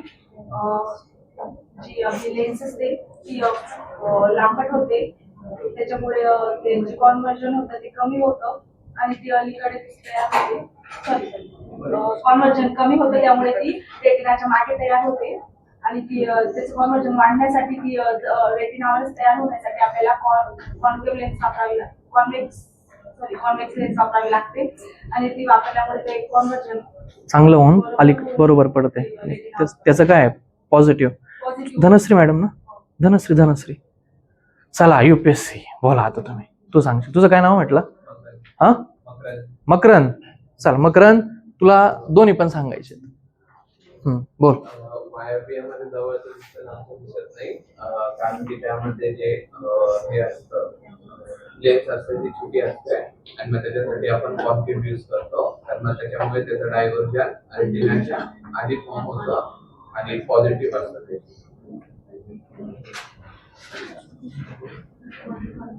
पॉझिटिव्ह आहे. निगेटिव्ह. तुझं काय नाव आहे? हा, क्षितिजा सांग. ते प्रॉपर करण्यासाठी आपण कॉन्क्रीट लेन्स यूज करतो जी की निगेटिव्ह असते आणि त्याच्यात इमेज इफेक्ट मध्ये इमेज रेटिनाच्या अलीकडे फॉर्म होते म्हणून आपण कॉन्केव्ह लेन्स यूज करून त्याला फिक्स करतो. तुझं काय नाव आहे? यशस्वी यशस्विनी. मॅडम तुम्ही लक्षात येईल सांगतील?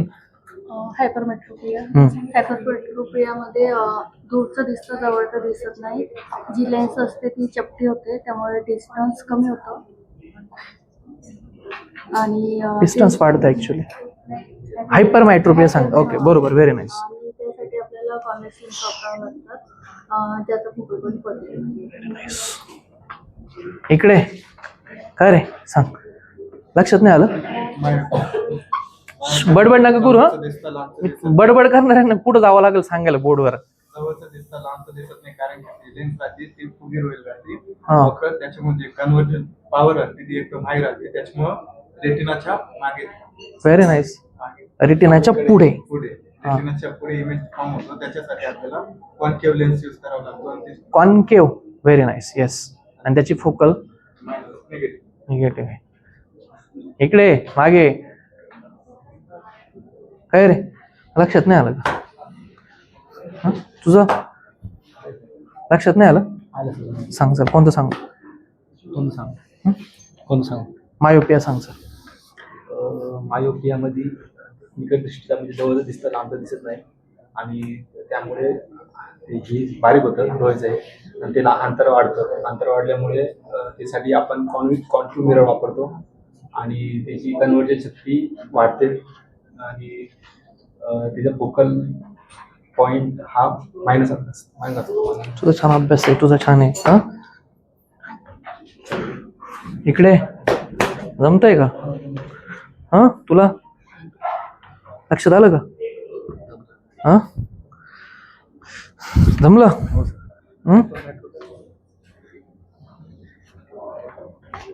उदे ना तू काय सांगतो?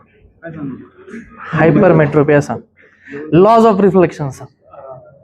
आता हे पाठ झालं ना तुझं, आता लॉज ऑफ रिफ्लेक्शन सांगतो. हा तू आता डोळा सांग.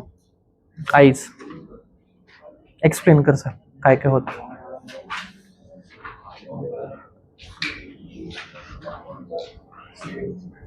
जपून राह याच्यापासून, जपून. तू तुझं कार्यक्रम लावल तो तुझा, तो अभ्यास चालू आहे त्याचा. चला कोण सांगत? डोळा इकडे.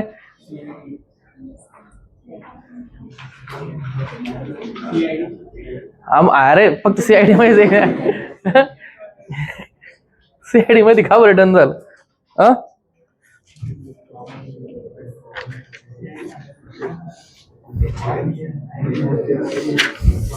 चला कोण सांगतो पटकन सांगा.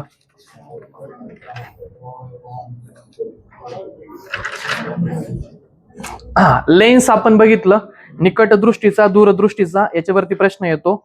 आपल्याला एक महत्वाचा मुद्दा आहे की भिंगांकाला इंग्लिश मध्ये काय म्हणतात? तो भिंगांक.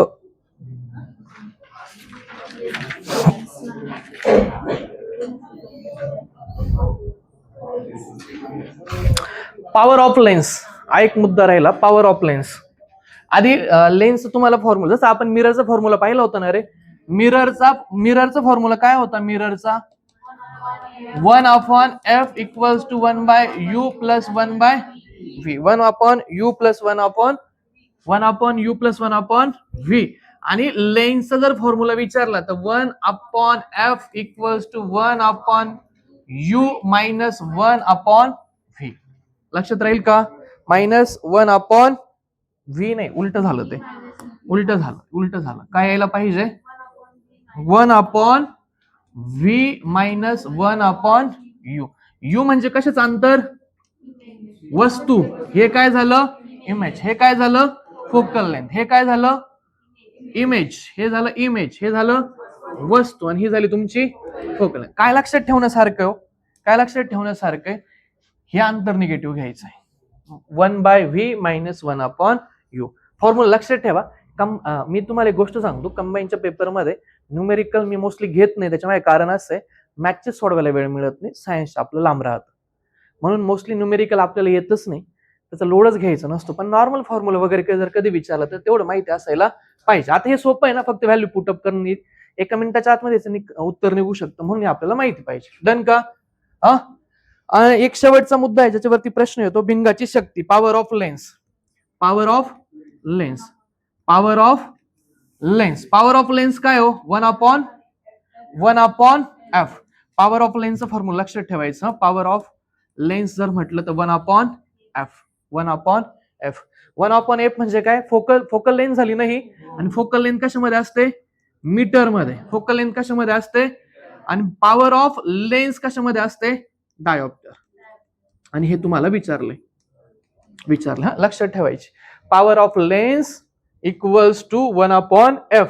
जर तुम्हाला f ची व्हॅल्यू दिली, तर त्याच्यावरून तुम्हाला पॉवर ऑफ लेन्स काढता येईल का? 1/f करायचा, ती व्हॅल्यू मीटर मध्ये पाहिजे, आणि त्याचं जे आन्सर येणार आहे ते कशाचं आन्सर असणार आहे? Power of lens. आणि तुम्हाला विचारतील पॉवर ऑफ लेन्स कशामध्ये मेजर केली जाते?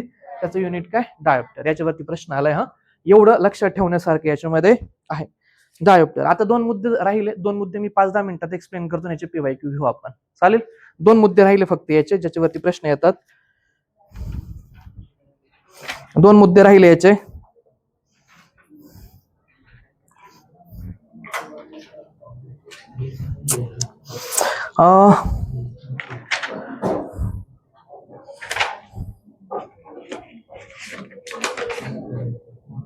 दृष्टी सातत्यता नावाचं एक कन्सेप्ट आहे, परसिस्टन्स ऑफ विजन.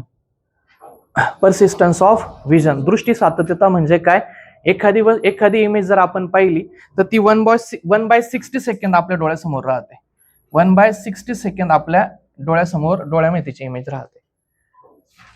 दृष्टी सातत्यता म्हणजे काय? जर आपण एखादी इमेज आपल्या डोळ्यामध्ये किती सेकंद राहू शकते, तर 1/60 सेकंद. एवढं तुम्हाला लक्षात ठेवायचं, 1/60 सेकंद. याचं आन्सर काय नाही, 1/60 सेकंद. ते बघा, तेवढं सेकंद इमेज आपल्या स्मरणामध्ये राहू शकते. मग दृष्टी सातत्यता, जर इमेज आपल्या डोळ्यासमोर किती सेकंद राहते, तर त्याचं उत्तर काय लिहायचं? 1/60 सेकंद. काय लिहायचं? 1/60 सेकंद. आणखी एक मुद्दा आपण लक्षात, दृष्टी याच्यामध्ये नाही का, की म्हणजे आपण एखादी इमेज पाहिली तर नवीन इमेज येईपर्यंत पहिली इमेज किती सेकंद आपण लक्षात ठेवू शकतो? 1/60 सेकंद. आलं का तुमच्या लक्षात? इमेज अशी रप आपल्या समोर जात आहे, तर जी पहिली इमेज पाहिली ती आपण किती वेळ स्मरणात राहू शकते? 1/60 सेकंद. मग 1/60 सेकंद आपल्या इमेज लक्षात राहू शकते. याला म्हटलं जातं दृष्टी सातत्यता, परसिस्टन्स ऑफ विजन. अजून एक मुद्दा लक्षात ठेवायचा, की आपण एकदम डोळ्यावरती ताण न येता व्यवस्थित इमेज किती सेंटीमीटर वरती असायला पाहिजे, तर ती डोळ्यावरती प्रेशर न येता आपण पाहू शकतो 25 सेंटीमीटर. जर इमेज 25 सेंटीमीटर वरती असेल तर आपण तिला व्यवस्थित पाहू शकतो. 25 सेंटीमीटरच्या जर आपण जवळ आणायला सुरुवात केली तर आपल्या डोळ्यावरती काय यायला लागतो? प्रेशर यायला लागतो. हा मुद्दा 25 सेंटीमीटरचा जो आहे तो सुद्धा आपल्यासाठी महत्वाचा. किती सेंटीमीटर झालं ते? 25 सेंटीमीटर. आपल्या डोळ्याचा जो व्यास आहे, तो 2 किती सेंटीमीटर आहे? 2.4 सेंटीमीटर. डोळ्याचा जो आपला व्यास आहे, डोळ्याचा व्यास किती सेंटीमीटर आहे? 2.4 सेंटीमीटर. लक्षात ठेवायचं, 2.4 सेंटीमीटर. आणि इमेज आपण प्रॉपर किती जवळच्या अंतरावरून पाहू शकतो? 25 सेंटीमीटर. त्याच्यापेक्षा जर जवळ गेलं तर आपल्या डोळ्यावरती काय यायला लागतो? प्रेशर यायला लागतो. आपल्या डोळ्यावरती काय यायला लागतो? प्रेशर यायला लागतो. आणि आता आपण 2 शेवटच्या मुद्द्याकडे जातोय, स्कॅटरिंग ऑफ लाईट आणि dispersion of light. Dispersion of light already आपण पाहून झाले. डिस्पर्जन ऑफ लाईट परत एकदा घेतो. हे 3 आकडे लक्षात ठेवा. दृष्टी सातत्यता किती? 1/60 सेकंद. डोळ्याचा व्यास किती? 2.4 सेकंद. आणि किती सेंटीमीटर पर्यंत पाहू शकतो? 25. असे प्रश्न मोस्टली येणार नाही. जर आले तर आपल्याला ते फक्त आपल्या डोळ्यासमोरून गेलेलं बरं आहे. आता डिस्पर्जन ऑफ लाईट पाहिलं आपण. डिस्पर्जन ऑफ लाईट पाहिलं. काय डिस्पर्जन ऑफ लाईट? प्रकाश आतमधल्या कलर मध्ये काय होतो? अंतर्मधल्या कलर मध्ये विभागला जातो, स्प्रेड होतो, त्याला डिस्पर्जन ऑफ लाईट आपण म्हणतो. त्याच्यानंतर आपण न्यूटनचा प्रिझमचा एक्सपेरिमेंट पाहिला होता. प्रिझम एक्सपेरिमेंट पाहिला ना आपण. प्रिझम मध्ये असा लाईट जात असताना रिफ्रॅक्शन होतं आणि त्याच्या आतमध्ये कलर मध्ये तो डिवाइड होतो, विबग्योर मध्ये तो डिवाइड होतो ना. आणि हा प्रिझमचा एक्सपेरिमेंट कोणी शोधला होता? न्यूटनने शोधला होता, बरोबर ना. न्यूटनने शोधलं होतं. हा एक प्रश्न येऊ शकतो. प्रिझमचा एक्सपेरिमेंट कोणी शोधला होता? न्यूटनने शोधला होता. हे आपल्याला माहित पाहिजे. त्याच्यानंतर आपण याच्यामध्ये हे विबग्योरचं पण व्यवस्थित 3-4 वेळा पाहून झालं. वेव्हलेंथ कुठून कुठं वाढते, अँगल ऑफ डेव्हिएशन आणि फ्रिक्वेन्सी कुठून कुठं वाढते हे पाहिलं का आपण? कुठून कुठं वाढतं सांगा बरं. वरून खाली येताना काय वाढतं? वेव्हलेंथ वाढते. आणि खालून वरती जाताना फ्रिक्वेन्सी आणि अँगल ऑफ डेव्हिएशन आपलं वाढताना आपल्याला पाहायला मिळतं. डिस्पर्जन ऑफ लाईट मध्ये प्रश्न जर आला तर 2 प्रश्न येतील. प्रिझम एक्सपेरिमेंट कोणी सांगितला? दुसरा प्रश्न येईल रेनबो मध्ये काय होतं? डिस्पर्जन ऑफ लाईट होतं. तिसरा प्रश्न वेव्हलेंथ, अँगल ऑफ फ्रिक्वेन्सी आणि डेव्हिएशन. याच्या पलीकडे डिस्पर्जन वरती काही येणार नाही. कळलं का? न्यूटनचा प्रिझम एक्सपेरिमेंट हा विचारतील. रेनबो मध्ये डिस्पर्जन ऑफ लाईट होतं म्हणून रेनबो दिसतो. आणि तिसरा प्रश्न वेव्हलेंथ, फ्रिक्वेन्सी आणि अँगल ऑफ डेव्हिएशन. याच्यापेक्षा डिस्पर्जन मध्ये येण्यासारखं काहीच नाही. पटलं का? आता एक शेवटचा मुद्दा राहिला, scattering of light. Scattering of light म्हणजे काय? प्रकाश किरण विखुरला जातो.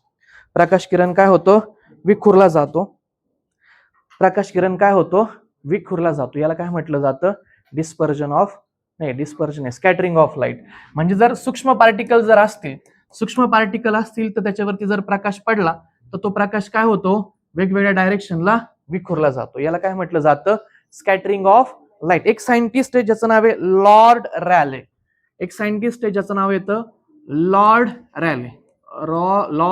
रॅले. याने सांगितलं होतं की जो स्कॅटरिंग ऑफ एक्सपेरिमेंट जो आहे तो वेव्हलेंथ वरती डिपेंड आहे. कुणावरती डिपेंड आहे? वेव्हलेंथ वरती डिपेंड आहे, हे त्याने सांगितलं. स्कॅटरिंग ऑफ लाईट म्हणजे काय? पार्टिकल कणांवरती जर पडले तर ते वेगवेगळ्या दिशांना असे डिवाइड होतात. याला म्हटलं जातं स्कॅटरिंग ऑफ लाईट. आणि त्याच्यामध्ये आपण बघितलं लॉर्ड रॅले नावाच्या सायंटिस्टने काय सांगितलं? स्कॅटरिंग ऑफ लाईट जे आहे ते कशावरती डिपेंड आहे? तुमच्या वेव्हलेंथ वरती. जमलं का?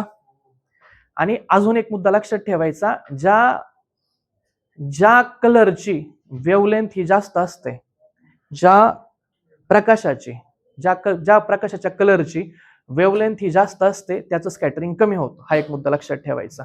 काय म्हंटलो मी? ज्या प्रकाशाची, समजा लाल प्रकाश, निळा प्रकाश, ज्या प्रकाशाची वेव्हलेंथ कशी असते? वेव्हलेंथ जास्त जर असेल तर त्याचं स्कॅटरिंग कसं होणार आहे? कमी होणार आहे. एवढा एक मुद्दा लक्षात ठेवायचा स्कॅटरिंग. फॉर एक्झाम्पल म्हणजे काय? तुम्हाला एक कळलं का रे? विबग्योर आपण पाहिलं होतं ना? शेवटला काय होता? आर. आणि वेव्हलेंथ सगळ्यात जास्त कोणाची होती? आरची. मग आरची वेव्हलेंथ सगळ्यात जास्त आहे ना, आणि म्हणून सकाळचा जो सूर्य आहे त्याचा जो प्रकाश आहे तो आपल्यापर्यंत पोहोचतो. कारण त्याची वेव्हलेंथ आरची जास्त तांबड्याची, आणि म्हणून तो जो लाल प्रकाश आहे सकाळी सूर्यप्रकाश तांबडा, तोच आपल्या डोळ्यापर्यंत पोहोचतो. कारण त्याचं काय? वेव्हलेंथ जास्त आहे. वेव्हलेंथ जास्त असल्यामुळे त्याचं स्कॅटरिंग कसं होणार आहे? कमी होणार आहे. पटलं?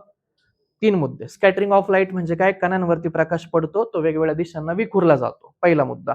दुसरा मुद्दा काय? कोणत्या शास्त्रज्ञाने सांगितलं?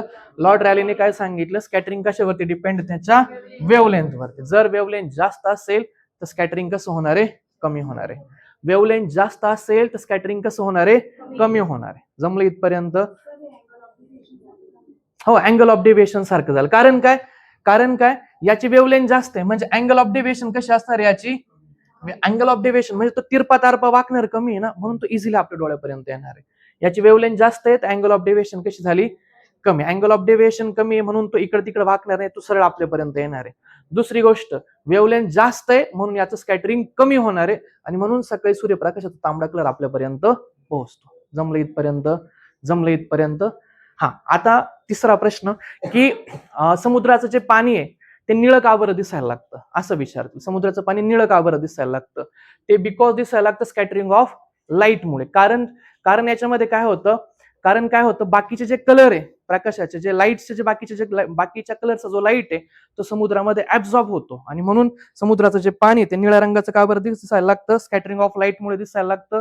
आकाश निळं का बरं दिसायला लागतं? स्कॅटरिंग ऑफ लाईटमुळे दिसायला लागतं. हे 2-3 एक्झाम्पल आहे ते आपण लक्षात ठेवायचे. पाणी निळं का बरं दिसतं? आकाश निळं का बरं दिसतं? सकाळी सूर्यप्रकाश आपल्यापर्यंत का बरं पोहोचतो? या सगळ्या गोष्टी कशामुळे पोहोचतात आपल्यापर्यंत? स्कॅटरिंग ऑफ लाईटमुळे. आता याचे 2 मिनिटांमध्ये याचे PYQ लावतो. 12 वाजेपर्यंत 10 मिनिटात तुम्हाला सोडून देतो. याचे PYQ बघून घेऊ.